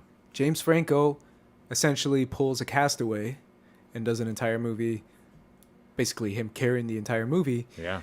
And a story that is based in real life. Yeah. It's a real life, true event that actually happened to this rock climber getting stuck in the worst situation you can possibly be in. It's horrifying. Mm-hmm. This movie almost at times feels like a horror movie. Mm-hmm. Either way, what is your connection to this movie, RB3? My connection to this movie, I distinctly remember watching this movie. When I was in middle school, I took a trip to Turkey, the country of Turkey, Istanbul. You went to Turkey? Yeah. What the frick, dude? Yeah, it was a weird. That's the coolest thing ever. Yeah, it's pretty cool. I mean, I don't know how cool it is now because Turkey's like in a civil war. Yeah. Like now, but either way, you were in a Bond film. I was in the Bond. Is that's Skyfall, right? Yeah, it starts out in Istanbul. Yeah. The motorcycle chase. I think so. Yeah. Mm-hmm. Good stuff there. I didn't go to that particular train location. Track, yeah. It was actually. Damn man, I haven't even been to Sacramento or San Francisco or New York. Oh man, I've never been to New York. And you're freaking in Turkey, man. Yeah, I swear, I talked to everyone in LA, and everyone's like, how can you not have been to this? And I'm like, bro, I've lived in my spot, and that's it. And then South America, obviously, but that's it. Yeah, I don't go to a lot of places. Turkey's really the only place. That's cool though. Outside of Mexico, to have other countries, But that was funny. Because it was for a math and science competition out there in middle school. But I was flying back, and it's like an 18-hour flight. And that was the first time I discovered, oh, shit, they got movies on planes. So I literally ended up watching 127 Hours, Black Swan. For the first time? For the first time, all these movies. Because this was it must have been right before or right during the Oscar season. So they weren't in theaters, but they weren't available for home video. But it was prime opportunity for me to watch it for free. So how old were you? She was like 13, 14, 2010? something like that. Yeah. 8 years ago. Yeah, something like that. Yeah, Dang, 14. man. Yeah, 13. Yeah, but yeah, I watched those movies on that plane. That's kind of intense for a 13-year-old. Black Swan and 127 Hours. Yeah, I mean, I had a mature palate. Okay. But like, no, they both disturbed the fuck out of me. Like, they both. I was gonna say, man, when I was 13, you have a mature. I did not have a mature. I did. Everyone asked me, it's like, oh, what was a movie that really got? It's like way. It's probably The Dark Knight. Yeah. Like when I was 13, I'm like, where the guns though? Like this movie sucks. Where's the explosions at? yeah. Nah, I feel Like you. that's my mentality watching the movie as a kid. Yeah, nah, I feel you. So that's crazy, man. Yeah, That's, that movie was yeah. So And what was your first reaction to the movie? I really hated it. I hated it the second I like stopped What? watching it. Yeah. Oh, what are your thoughts now? Well, I mean, it's not a particularly enjoyable experience. Like, I think it's the difference between a bad movie and just a movie you don't enjoy, right? Like, I can never watch this movie again, like, after watching it the first time because it's just so brutal, so intense. And really not even the entire movie. I just think the one scene of the arm cutting is just will never attract me to ever watch that movie ever again. You know what I mean? Because that scene is brutal. That is a brutal scene. And I remember that was like part of the whole marketing for this movie, right? The whole marketing for this movie was see the crazy arm, scene, Watch this guy slowly chop his arm off Yeah, in the most yeah. excruciating way possible. Yeah. Nah, I really, that was like the end all be all for me. Like, nah, I'm not. My follow-up question, Yeah. if you were in that same situation, because that's the whole point of the movie. The whole point of the movie is to basically ask yourself, would you do the same thing? No, man. I don't think I would. You would stay out there and starve to death, and you think that's a better way to die? Starving to I death? don't know if it's a better way or, to die, or but being dehydrated, or that's an awful way to die, RB3. yeah. I mean, first of all, y'all need to stop like with all this hiking bullshit, man. Like, get the fuck out of here. Like, y'all need to stay y'all asses at home, safe, at the park, something. You know what I mean? Like, You're in LA, man. Yeah. People out here hike like it's eating breakfast, man. yeah, nah, y'all tripping. Get away from them snakes, them deers. Like, just go on and walk around like Griffith Park or some shit like that. That's all you gotta do.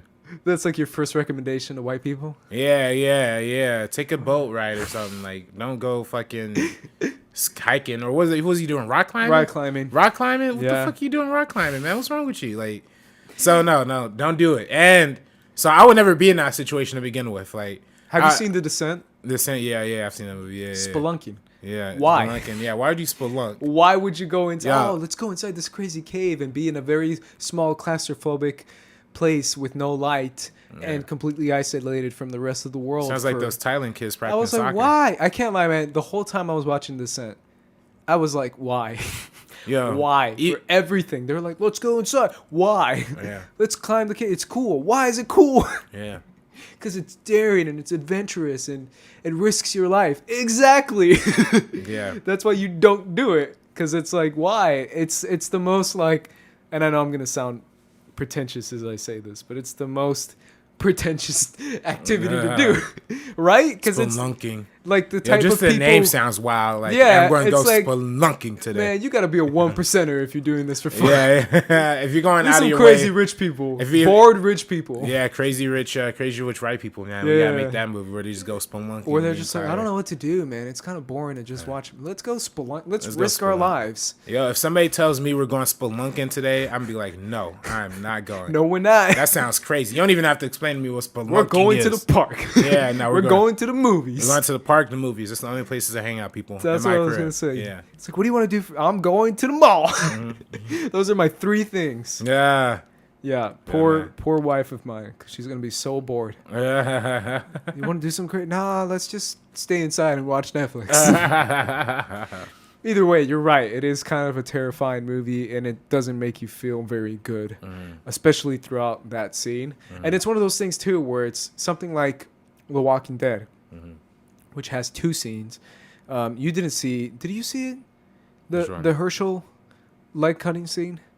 Spoilers. It's not really a spoiler. It happens season 3, I think. Nah, I don't think I stayed around that long. Yeah, Herschel gets his leg cut off, chopped off by Rick when he gets the bite on his calf, and Rick has Oh, to wow. chop off his. It's brutal. Jesus You're Christ. like, no, please don't do it. Or another scene where Rick finds a survivor. Oh yeah, season 2. I think it's season 2. Remember the guy who gets stuck on the fence? His leg is stuck on the fence. Yeah, I remember and that, he's like, oh crap, he's stuck, and the walkers are coming. What do? Do you let him get eaten by walkers slowly as he's stuck on the fence, or do you do the humane thing, RB3? The humane The thing? humane and Look at the correct, framing. Look at the the framing. godly decision. The framing here. It's godly, it's holy to chop a guy's leg off. Oh man, Jesus Christ. What's better, chop your leg off or get slowly eaten by zombies? Hey, I tell you what, if somebody else cut my leg off, bro, I'd be mad as fuck. Like, I'm telling you, man, that's my number one pet peeve with The Walking Dead. My Yeah. number one pet peeve, and there's a lot of pet peeves during The Walking Dead, but my number one pet peeve is when people are getting eaten by zombies. Why does someone not have the mercy, the godliness, the blessingness, the righteousness to do the right thing and kill you? Yeah, take you out of misery. Right? Yeah. Isn't that the most, like, every time I see The Walking Dead, like, there was one when the guy was stuck on the fence and Michonne was just staring at, and they just stare, kill me, and they're just like, and it's, please, it's like, kill him, please. Yeah. I would be begging you to kill me, and they're just like staring, and they're like, man, I feel really bad for that guy. It's like, what do you mean? You could just shoot him in the head. You Yeah. could just stab him in the face and end him from like a 4-hour destruction of where you're going to slowly get eaten for 4 hours. Infinity War is crueler to his characters than The Walking Dead is, it looks like. At least Infinity War come actually on, kills man. people. It actually makes people, oh my god, I have to kill my best friend. Yeah. Oh, fuck. Oh, I guess I gotta do it.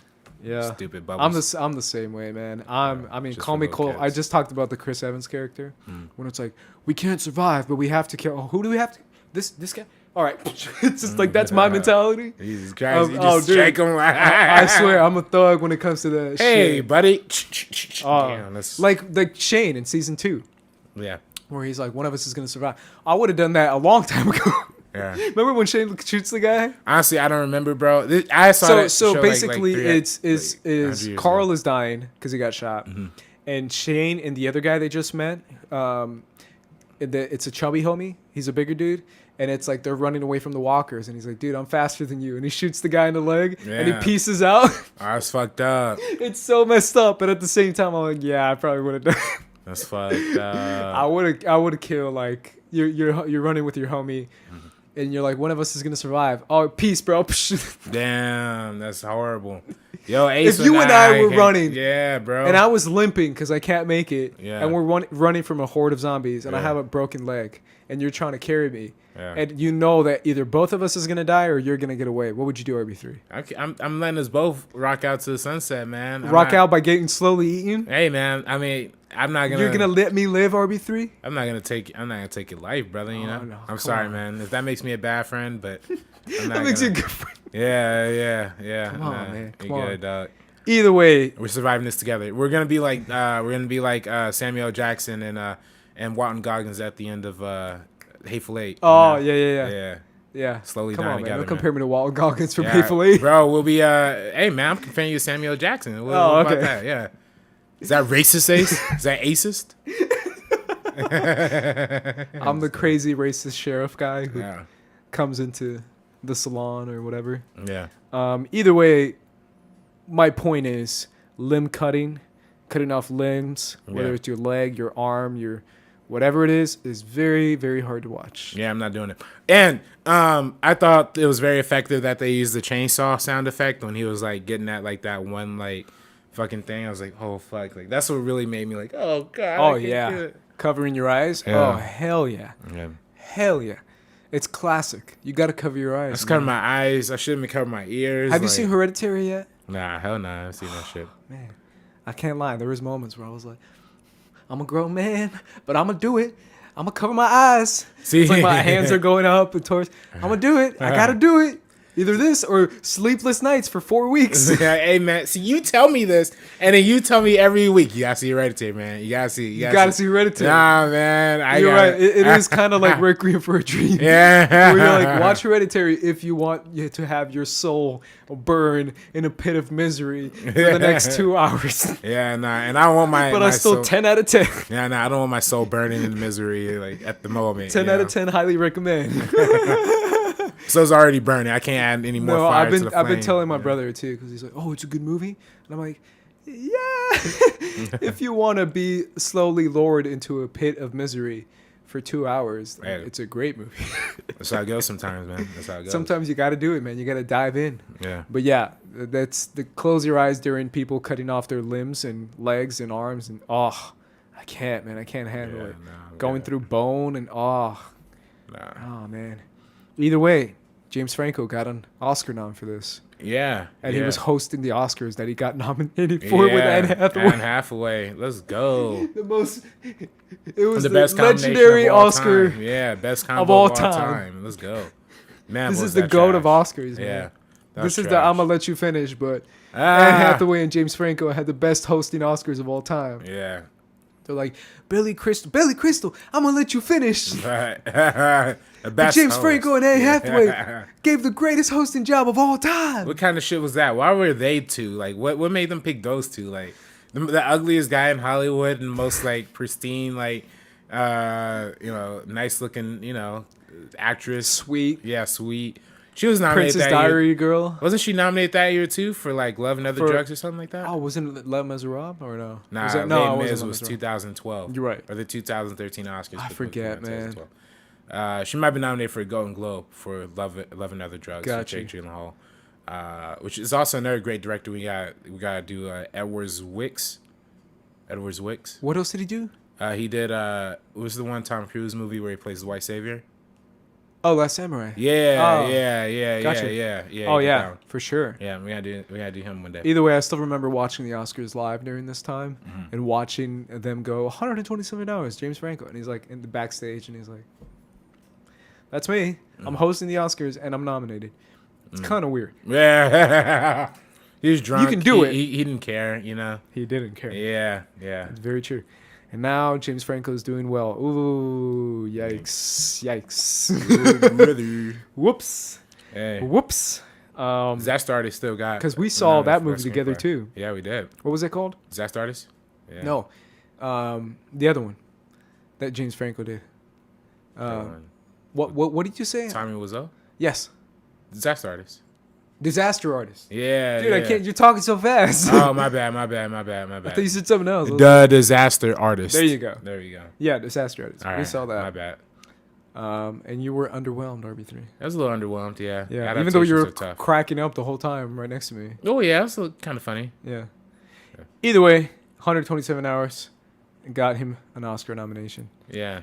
He did a live stage production of Frankenstein starring Benedict Cumberbatch. Oh. Have you seen this, RB3? No. Do you think I go to the stage? Or... I don't know what kind of question. Apparently, it was released in a few cinemas, like Danny Boyle says. Cinemas, and I don't watch. The following.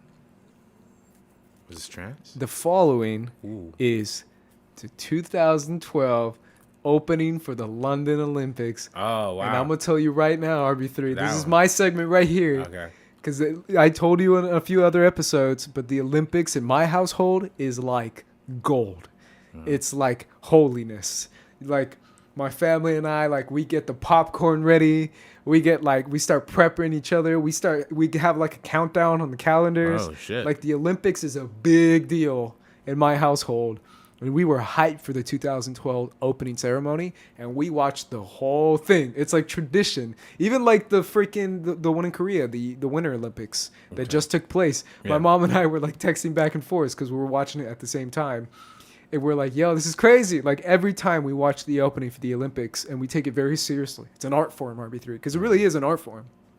And we have like commentary on it. It's like what we think of the outfits, what we think of the performance, what we think of what's going on and what it represents for that country. Because we're obsessed with like, I've told you before, but I'm like obsessed with like cultures in different countries. And that's why I want to travel the world. Right. I'm not as cool as you traveling to freaking Istanbul. But I'm obsessed with like different cultures and my whole family is. Yeah. So we always pay attention to what's the cultural aspect that they're saying for the 2008 Chinese Olympics in Beijing, or the 2012 or the 2016 Rio one, and we all watch it like religiously.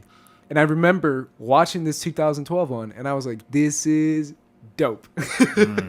Like they have so many different Bond themes. jumping out of the parachute. Bond, me being the big Bond fan, my family and I were freaking out because we all love Bond and we love Daniel Craig's Bond too. Like my family was freaking out during this opening, and also our obsession with like British dramas and like British historical stuff that we think is like the coolest stuff, and the fact that Britain has, England has history, man. Some good, some bad, but it has a ton of history versus a country obviously like America where it doesn't, we didn't really do much back in the day, but England goes way, way, way back. Only about 200 years deep, 300 years deep. Yeah. Like that. Versus something like England, which has got, ties to super old times. Yeah. And they basically run a historical aspect of it. I mean, think about it. When it comes to books, movies, music, especially music, right? I mean, what have the British people have done with music is phenomenal. It's incredible. The Beatles, the punk rock music, the whatever it is, the expansion that they have and all the artists that they have. It's very competitive when it comes to American music, which is another art form that is, a ton of people do it. And it's basically a summary of all this catered around a love story between two young people like you, RB3, a young person. Oh my gosh. So it's an actual narrative that is happening during these opening ceremonies. Mr. RB3, have you seen the 2012 London opening ceremony? I mean, I've seen clips. I watched the whole thing. Come on, man. I mean, I'm not big Olympics guy, so I don't really know. Yeah. When they kind of come on TV, I just kind of tune in. Yeah. But it was a good show. Man, the art form. It was the Summer Olympics. Summer Olympics. I saw the helicopter, saw the parachute, saw James Bond come out, Daniel Craig. So I thought for sure we were gonna get the Craig Bond. Come on, man. Danny Boyle collaboration. That's your only connection to it. Come on. Give me something good, man. Give me a thought. Hot thought. Hot thought. I'm not gonna support the NFL, but that has nothing to do with the Olympics. I said that last week. Though. I said it last week.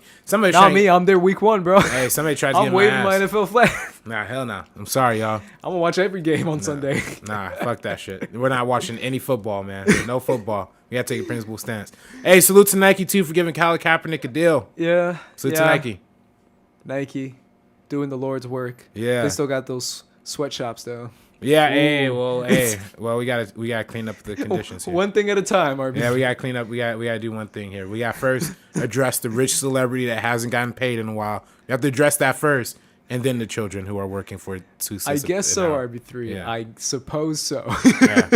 Either way, I was a big fan of this opening ceremony. I really do feel like there is a very specific art form when it comes to opening ceremony type stuff. Mm-hmm. It's not similar, but almost similar to like Super Bowl halftime shows where you're trying to not just put on music, but put on like stage production value. Mm-hmm. So there is an actual art form to it. And I personally think Danny Boyle killed it. Yeah. So that's what's up. There you go. That's my hot take. Hey. He killed it. You killed it. So controversial. Yeah, controversy. The guy who plays the love interest in this opening ceremony looks like a lot like Dorian. Dorian? Really? Dorian Parks? Yeah. Looks just like him, dude. It's like a tall, super skinny, super lanky guy with dreads. And I was like, this looks just like Dorian. So shout out to Dorian, man. Shout out to Dorian. Doing the social media work at Collider. I want to say we should get him on this podcast, but I don't know if he watches any movies. Ooh, man. That's not fires, man. That's straight up like bazookas. Oh, no, that's not fires. Straight up like I'm not taking the shot at him. That's a nuclear bomb. Come on, man. They're exploiting that mug on Collider Live. I saw them clips. Oh, I saw the clip. Trash, man. Trash. No Back to the Future. Dorian, we have to have a real conversation. He's actually my homie, man. He's actually my homie. One of my buddies in one of my film school classes did internship with Dorian, so I knew him inadvertently. What? Yeah. That's crazy. Yeah, very small Dang, world. man. All these children doing some big stuff. Dorian's only 2 years older than me, man. Come on, man. Come on. Trance is the next movie on this list. James McAvoy. Rosario Dawson. McAvoy. Yeah. That's a guy. That's an underrated actor right there, man. Mm-hmm.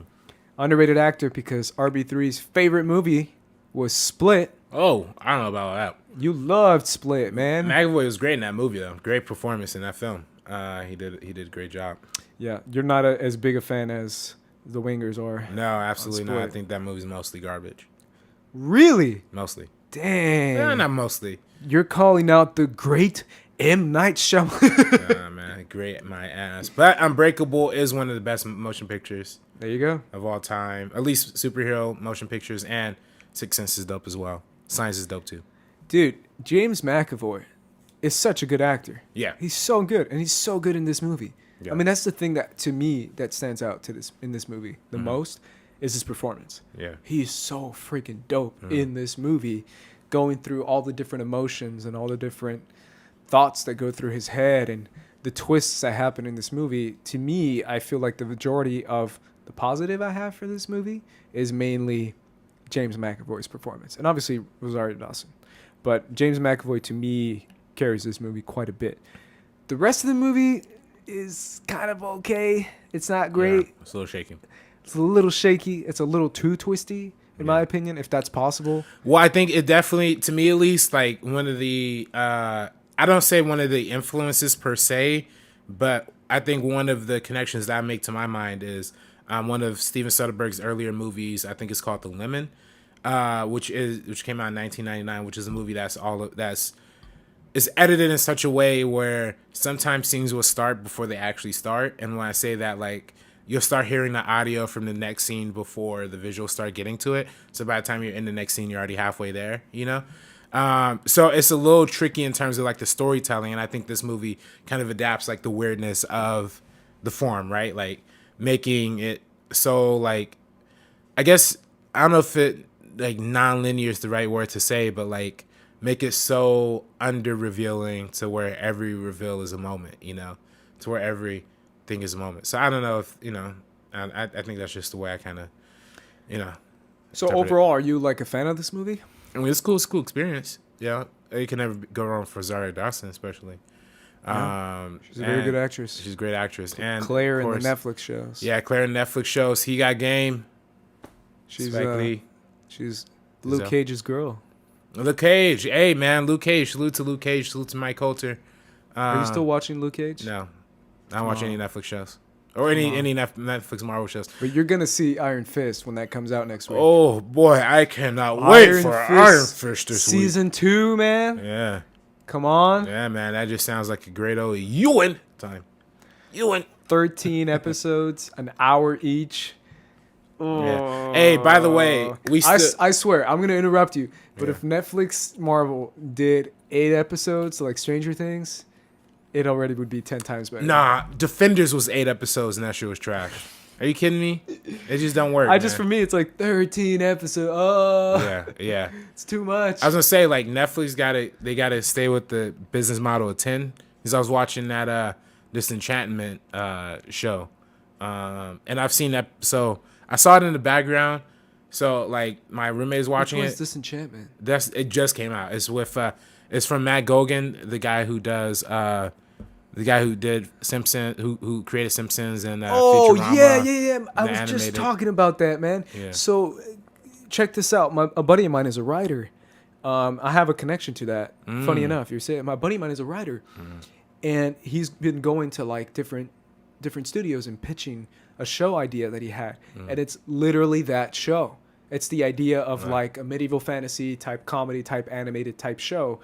And he keeps pitching it, and all the studios he was telling me the story of like all these studios were like, oh, it sounds cool, but it's so similar to what's coming out on Netflix. And this was years ago when he was telling me this story.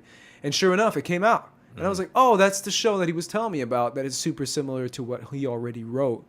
How is it? I don't even know how it is. It's a pretty good show. It's pretty good. Yeah, I mean, it's very much like how Futurama is like the spoof of the sci-fi. This is the exact thing, but for fantasy. That was his pitch. That was his log line. My buddy's log line. He's a great writer. Shout out to Tom Major, who's a great guy, great writer. I've been working on different sets with him for years, and he had the exact same thing. It's like the Futurama version, but he was like, "Dang it, man! This would have been a good idea if I came up with it first." Yeah, but they came up with the idea before him. So, and it's literally the guy who did Futurama, so of course it has a little bit. Yeah, but it's the exact same, like tonically. Yeah, like it's like animation style. Yeah, I've seen the trailer. Yeah, imagine Shrek as a TV show. That's what that show is. Yep. Yeah, that's great. Man. Netflix, man. You gotta Netflix. Try something different with the Marvel shows. So. They spend because I was with you on Jessica Jones, yeah, and then Jessica Jones season 2 came out, and I was like, oh, here we go again. I love Jessica Jones. Yeah, I like the first one, and I like the first season of Luke Cage. First 2 seasons. First season of Luke Cage. I mean, actually, I told you that. Yeah. With Luke Cage. First 5 episodes of Luke Cage are good. Everything all else of us great. All of us great. As soon as Mahershala was gone, I was like, I'm gone. Hey man. Either way, he was too busy winning Oscars. Daredevil season 1, Daredevil season 2, Jessica Jones season 1. Dopeness. All dope. And Luke Cage season 1 too. And but all the other shows awful. Rosario Dawson, Claire. Yeah, but Netflix spends something like $10 billion a year on content or some shit like that. They spend more than most of the studios. Oh yeah, on TV shows. Freaking tossing money like it's nothing. Yeah, man. Either way, my biggest takeaway from Trance was James McAvoy. The idea of paint stealing, of like a heist movie around stealing very expensive paintings. I'm sorry. Yeah. Paints. Sherman Williams is still at Home Depot. Just run out with a bunch of paint. Yeah. Yeah, that idea is kind of cool. My brother did a short film on painting thieves. Right. And how they go into this like art exhibit that is like for super fancy rich people, and they have like thieves trying to steal the painting and sell it and resell it and make a ton of money. Mm-hmm. My brother actually made a short film about this a few years ago, and I was telling him, I was like, oh, watch Trance. Because Trance, I just saw this movie Trance, because I saw this like way after theaters. Right. Because it has a similar premise, just to see what it came about. But yeah, I like the premise. I just feel like the conclusion is a little meh for me. Just similar to Sunshine, where I love the first 2 acts, but the third I'm like, meh. It's a little too twisty for me. Now, let's get to Steve Jobs. Yeah. Because this one, we're going to rank him afterwards, because I just want to do that real quick. But Steve Jobs is probably my favorite, one of my favorites. I would put it in my top 3 movies. And I really feel like the direction of this movie is underrated, because guess who gets all the credit? Aaron Sorkin. Who we did talk about. Go check out our Aaron Sorkin episode, which I feel like is a very good episode, RB3. Mm-hmm. So people should go back and check it out. Either way, would you say it's fair to say he does get kind of all the credit for this movie? Besides Danny Boyle? Because remember the director entanglement? It was originally Fincher. It was going to be Fincher. This was going back and forth. People were trying to get the script going. They were doing another Jobs movie with, what's his name? Aaron Ashmore? Ashton Kutcher. Who the fuck is Aaron Ashmore? Aaron Ashmore plays Jimmy on Smallville.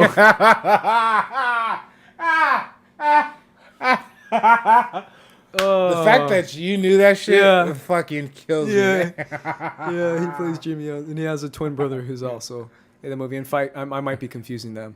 So who knows? Either way, Ashton Kutcher, there was like a huge debacle about this Aaron Sorkin script, because he was trying forever to get it made and pitching it to different studios. The Sony hack was another huge part of this too.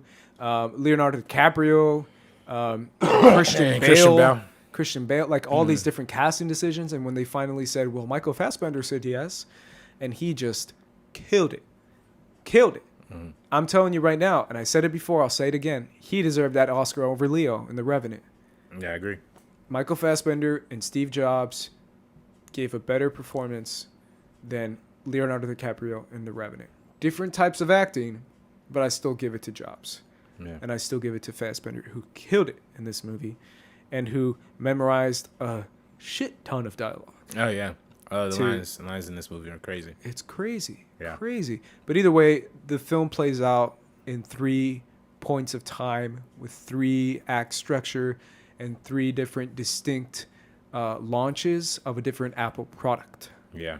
What do you think of this movie, RB3? Well, like I said in the Aaron Sorkin episode, I'm a big fan of this movie. I think this is one of the better biopics, and I think it's a good successor to The Social Network, which I've said repeatedly is one of my favorite. This is one of the movies that inspired me to really pursue filmmaking, and I think this movie is almost a good successor to that, in the sense that it's, Fincher's style is very quiet and very mature and very like centered and concentrated, Whereas Danny Boyle's style is a lot more flamboyant and a lot more over the top. You know, like I always think back to one of the most visually stunning scenes in the movie is when Kate Winslet's character is having a conversation with Jobs, and like they're talking about rocket launches and all shit, and then all the walls like change into all these video images and all this stuff. The way the packages are cut together in between the launches, like how they have those little segments, those new segments,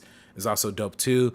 I think the decision to shoot the first part on 16 millimeter, second part on 35 millimeter, the last part on digital, all brilliant decisions to kind of allude in the changing times and kind of add to the subtle visual representations of advancing technology. So overall, I just think this movie's fantastic, and I think they achieve so much visually. I mean, one of my favorite scenes too is when Steve is like looking over, after he has that big blowout conversation with the dude he fired in the beginning. Which also the firing scene in the beginning is lit too, when it's like that circular shot around them. But also that scene like after he has the conversation with the other dude, because they're I forget the actor he's Seth in Rogen? everything. No, the actor who's in like every Best Picture nominee. Oh, Jeff Daniels. No, you know what I'm talking Michael about. Stuhlbarg. Michael Stuhlbarg, yeah, his character. After Michael Stuhlbarg and Steve Jobs have that like conversation with each other about the daughter, sending the daughter to college, and then Steve like looking over, you know, like trying to like prepare for his presentation, but has those like little flashes when she was a kid and stuff. Very flamboyant, very out there, very much tells you in your face what this movie's about. But I love it. What do you think of Seth Rogen as Wozniak? Seth Rogen is amazing. I've always thought Seth Rogen. When you heard that casting, what did you think? Well, I was Because I familiar. loved it. I was like, that's dope Yeah, casting. yeah. Because everybody knows who Steve Jobs is, and most people know who Steve Wozniak is too. Yeah. So it was kind of fitting that like the bearded, kind of quiet white guy would be played by Seth Rogen, who's also kind of like the. But it's a little bit of a stretch for him too, because he has to do something more quiet, not comedic. And I think he's great. I think he's a great actor when he's not doing comedy. Love when comedic actors who are known for comedies try dramatic roles, because it usually works out. For the most part, they're pretty good. Yeah. When that 50-50 happens. was another great Seth Rogen. 50-50 is another one, yeah. But when comedic actors like Jim Carrey or something does something serious, you're like, yo, he's dope. Like, he's really good. Because I feel like comedy is like the first thing actors cater towards, and when they dive a little bit more deeper, trying dramatic roles is so fun. I mean, think about it. Actors nowadays, the reason why comedies are something actors try to get into a little bit more is because if you can dominate that, I was telling you before we went on the mic about comedies and comedians and people who are funny, naturally funny, already are way ahead of the game. Because then learning the dramatic side and all that stuff is very possible, versus being naturally funny is much more difficult, because like the word says, it's naturally funny versus someone who's naturally dramatic. Like most people are naturally dramatic, Right. versus comedy being very quick to them is a skill that is being used a lot nowadays, especially with more improv on set. Right. So yeah, shout out to Seth Rogen, who's only in for like one scene, right? Or like for a like few 3 scenes, scenes? yeah. Like Either 3 or 4 way. scenes, something like that. And Jeff Daniels, who plays Jeff Daniels is great in this too. Oh, I love Jeff Daniels. Shout Yeah. out to Newsroom. Yeah. There you go. Another connection. Another Newsroom What? connection, Dev yeah. Patel. What? Right. We already did this. Yeah. Either way, for me, we talked about James Franco. We talked about James McAvoy. Michael Fassbender is another guy who just carries this movie on his back and just says, "This is my movie," and it goes ham. And he's another guy who I feel like he's one of my favorite actors. Working, we talked about it when it came to Hunger. Is that the movie? Hunger, right? Oh, Steve McQueen, yeah. Hunger and Shame. Yeah. I talked about my love of Michael Fassbender. Yeah. And how I still think he's one of the best working actors today in Hollywood. I don't know if you agree with that, RB3. Yeah. Yeah? I think he's a great actor. Hey, I just said top 3 or nah, bro. That's a lot to ask for me right now. Top 3 working actors in Hollywood today. He's great. But you know, Ready, set, go. Oh, I don't know about that. I can't put that out there just without thinking about it. But I will say he did embody Steve Jobs very well, to the point to where I think a lot of people recognize that part you know, a lot of people, you know, I think mostly because we know who Steve Jobs is before, but a lot of people recognize that as, you know, the definitive over the Ashton Kutcher performance. And I think it's very dope that, I think it's very interesting that they made the decision to do the 3-act structure thing, because it sets apart from other biopics on a content level where it kind of summarizes all the information into one. But the book that this is based on, the Jobs book, is actually a great book that people ever want to check Another that buddy out. of mine was talking about it, but I've heard you mention it before too. Yeah, it goes very deep into the history and the attitude changes and shifts of Steve Jobs and how he, you know, how he was as a leader and stuff like that. Do you think this movie is more an Aaron Sorkin movie or more a Danny Boyle movie? If you had to pick one. Well, I mean, if I had to pick one, I mean, I think it's a good mixture of both. I don't think any Aaron Sorkin movie is really anything without the director, you know. It's like, I think if a good Aaron Sorkin script is handed to a bad director, like, it's gonna be a bad movie, you know. Do you feel like Fincher's Social Network is very different from everything else Fincher did? Yeah, but I You don't think give credit to Sorkin for that? well, no, I mean, I think it's the same stylistically. Like, I think Social Network allowed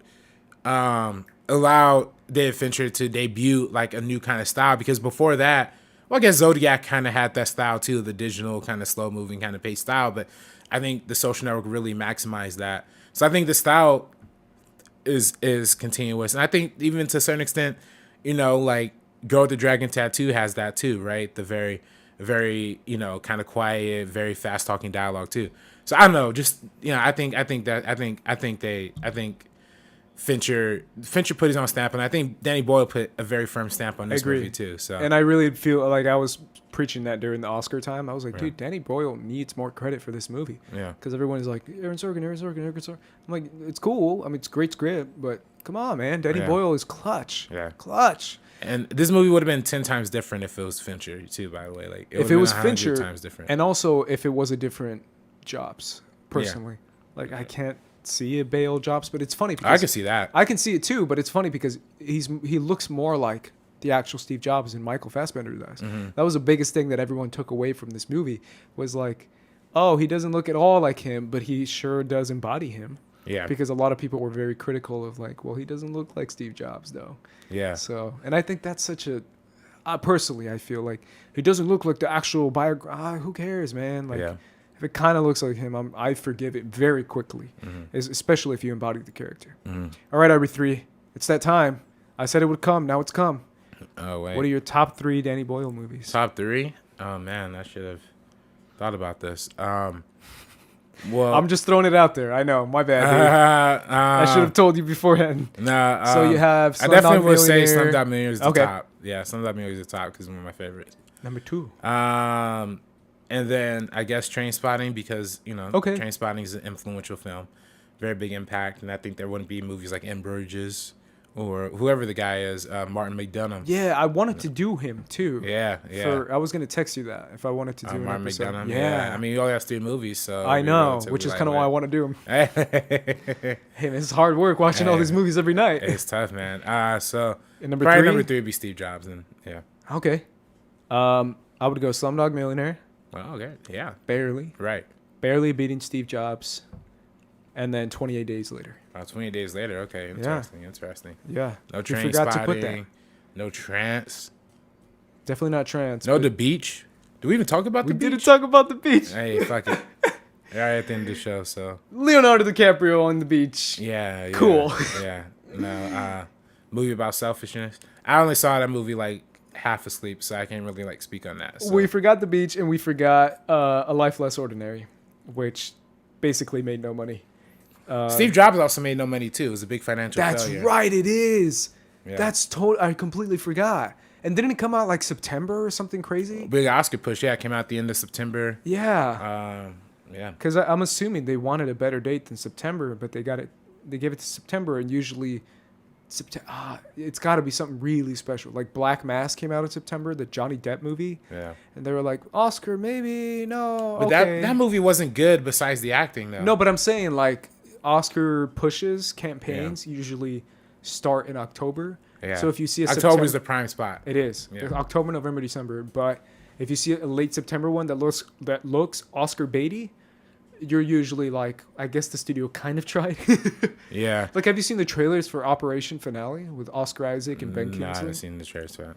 Right? Oh no, you saw it in Crazy Rich Asians. Oh, did I? Oh, okay. Yeah. I don't know if And I told you, I was like, where's... It's like the first trailer I've seen, and it came out like last weekend. Oh, okay. So- Wow. Yeah, it's interesting. I didn't know anything about that. But But it looks Oscar baity, and at the same time, the studio has given like no ads for it till now, which is basically like, we tried for the Oscars, but we didn't. Not really. I mean, if I really think October is the time, because if a movie comes out in December, it really gotta be like the best movie of the year to like really. I stand really out. feel like December is the best. December? I personally feel, or November, but I still give it to December. I say this November is better than December. I feel like the later you are, the American Sniper, man. That's the perfect example. It basically came out. But it New didn't win. Year's. It didn't win anything. Yeah, it won a ton, didn't it? What did it win? Like a bunch of tech awards. It didn't win any tech It awards. It might got have won freaking like Bradley. sound. It gave Bradley Cooper an Oscar A nomination. nomination, and That's I think that's where I think the end of the year really helps with the nominations. I think it ends That's with what the I'm nominations, saying. not the wins though. I think if you come out earlier, Okay. like the wins tend to fall to the I guess. competitor that comes out earlier. You know what I mean? Like I feel like as late as you can go kind of benefits Oscars, which basically is like end of March now, beginning of April now. It's so late in the following year that it's almost like the later you are, the better. But then again, you never know. yeah, you really. I mean, we talked about J.A. Bayona a couple weeks ago. His movie came out in December, Monster Calls, and nobody checked for it. I think that's the same thing that happened That's right. with Silence too, with Martin Scorsese. That movie That's came right. out in December, nobody checked for it. So Yeah, what happened to Silence? yeah. Either way, guys, that is our episode on Danny Boyle. Shout out to David for telling us over and over again, we did it, David. Hopefully you are Salute. pleased with our performance on Danny Boyle, on our conversation. I'm sure you're going to have a lot to say in the comment section, because we better see a really long comment that I'll probably give a shout out to, but I won't read live. Wow. No, I'm kidding. I might read it. You never know, David. Yeah. Better be a good This comment. dude guy's a David bias right now, man. Come on, Ace. Either way, guys, hopefully you guys enjoyed that conversation. Make sure and leave us a comment in the comment section down below. You never know, it could be read live on this show. Thank you for listening to the Meaning of Podcast. And I'm Ace, This is RB3. and we are peacing out. Peace out, guys.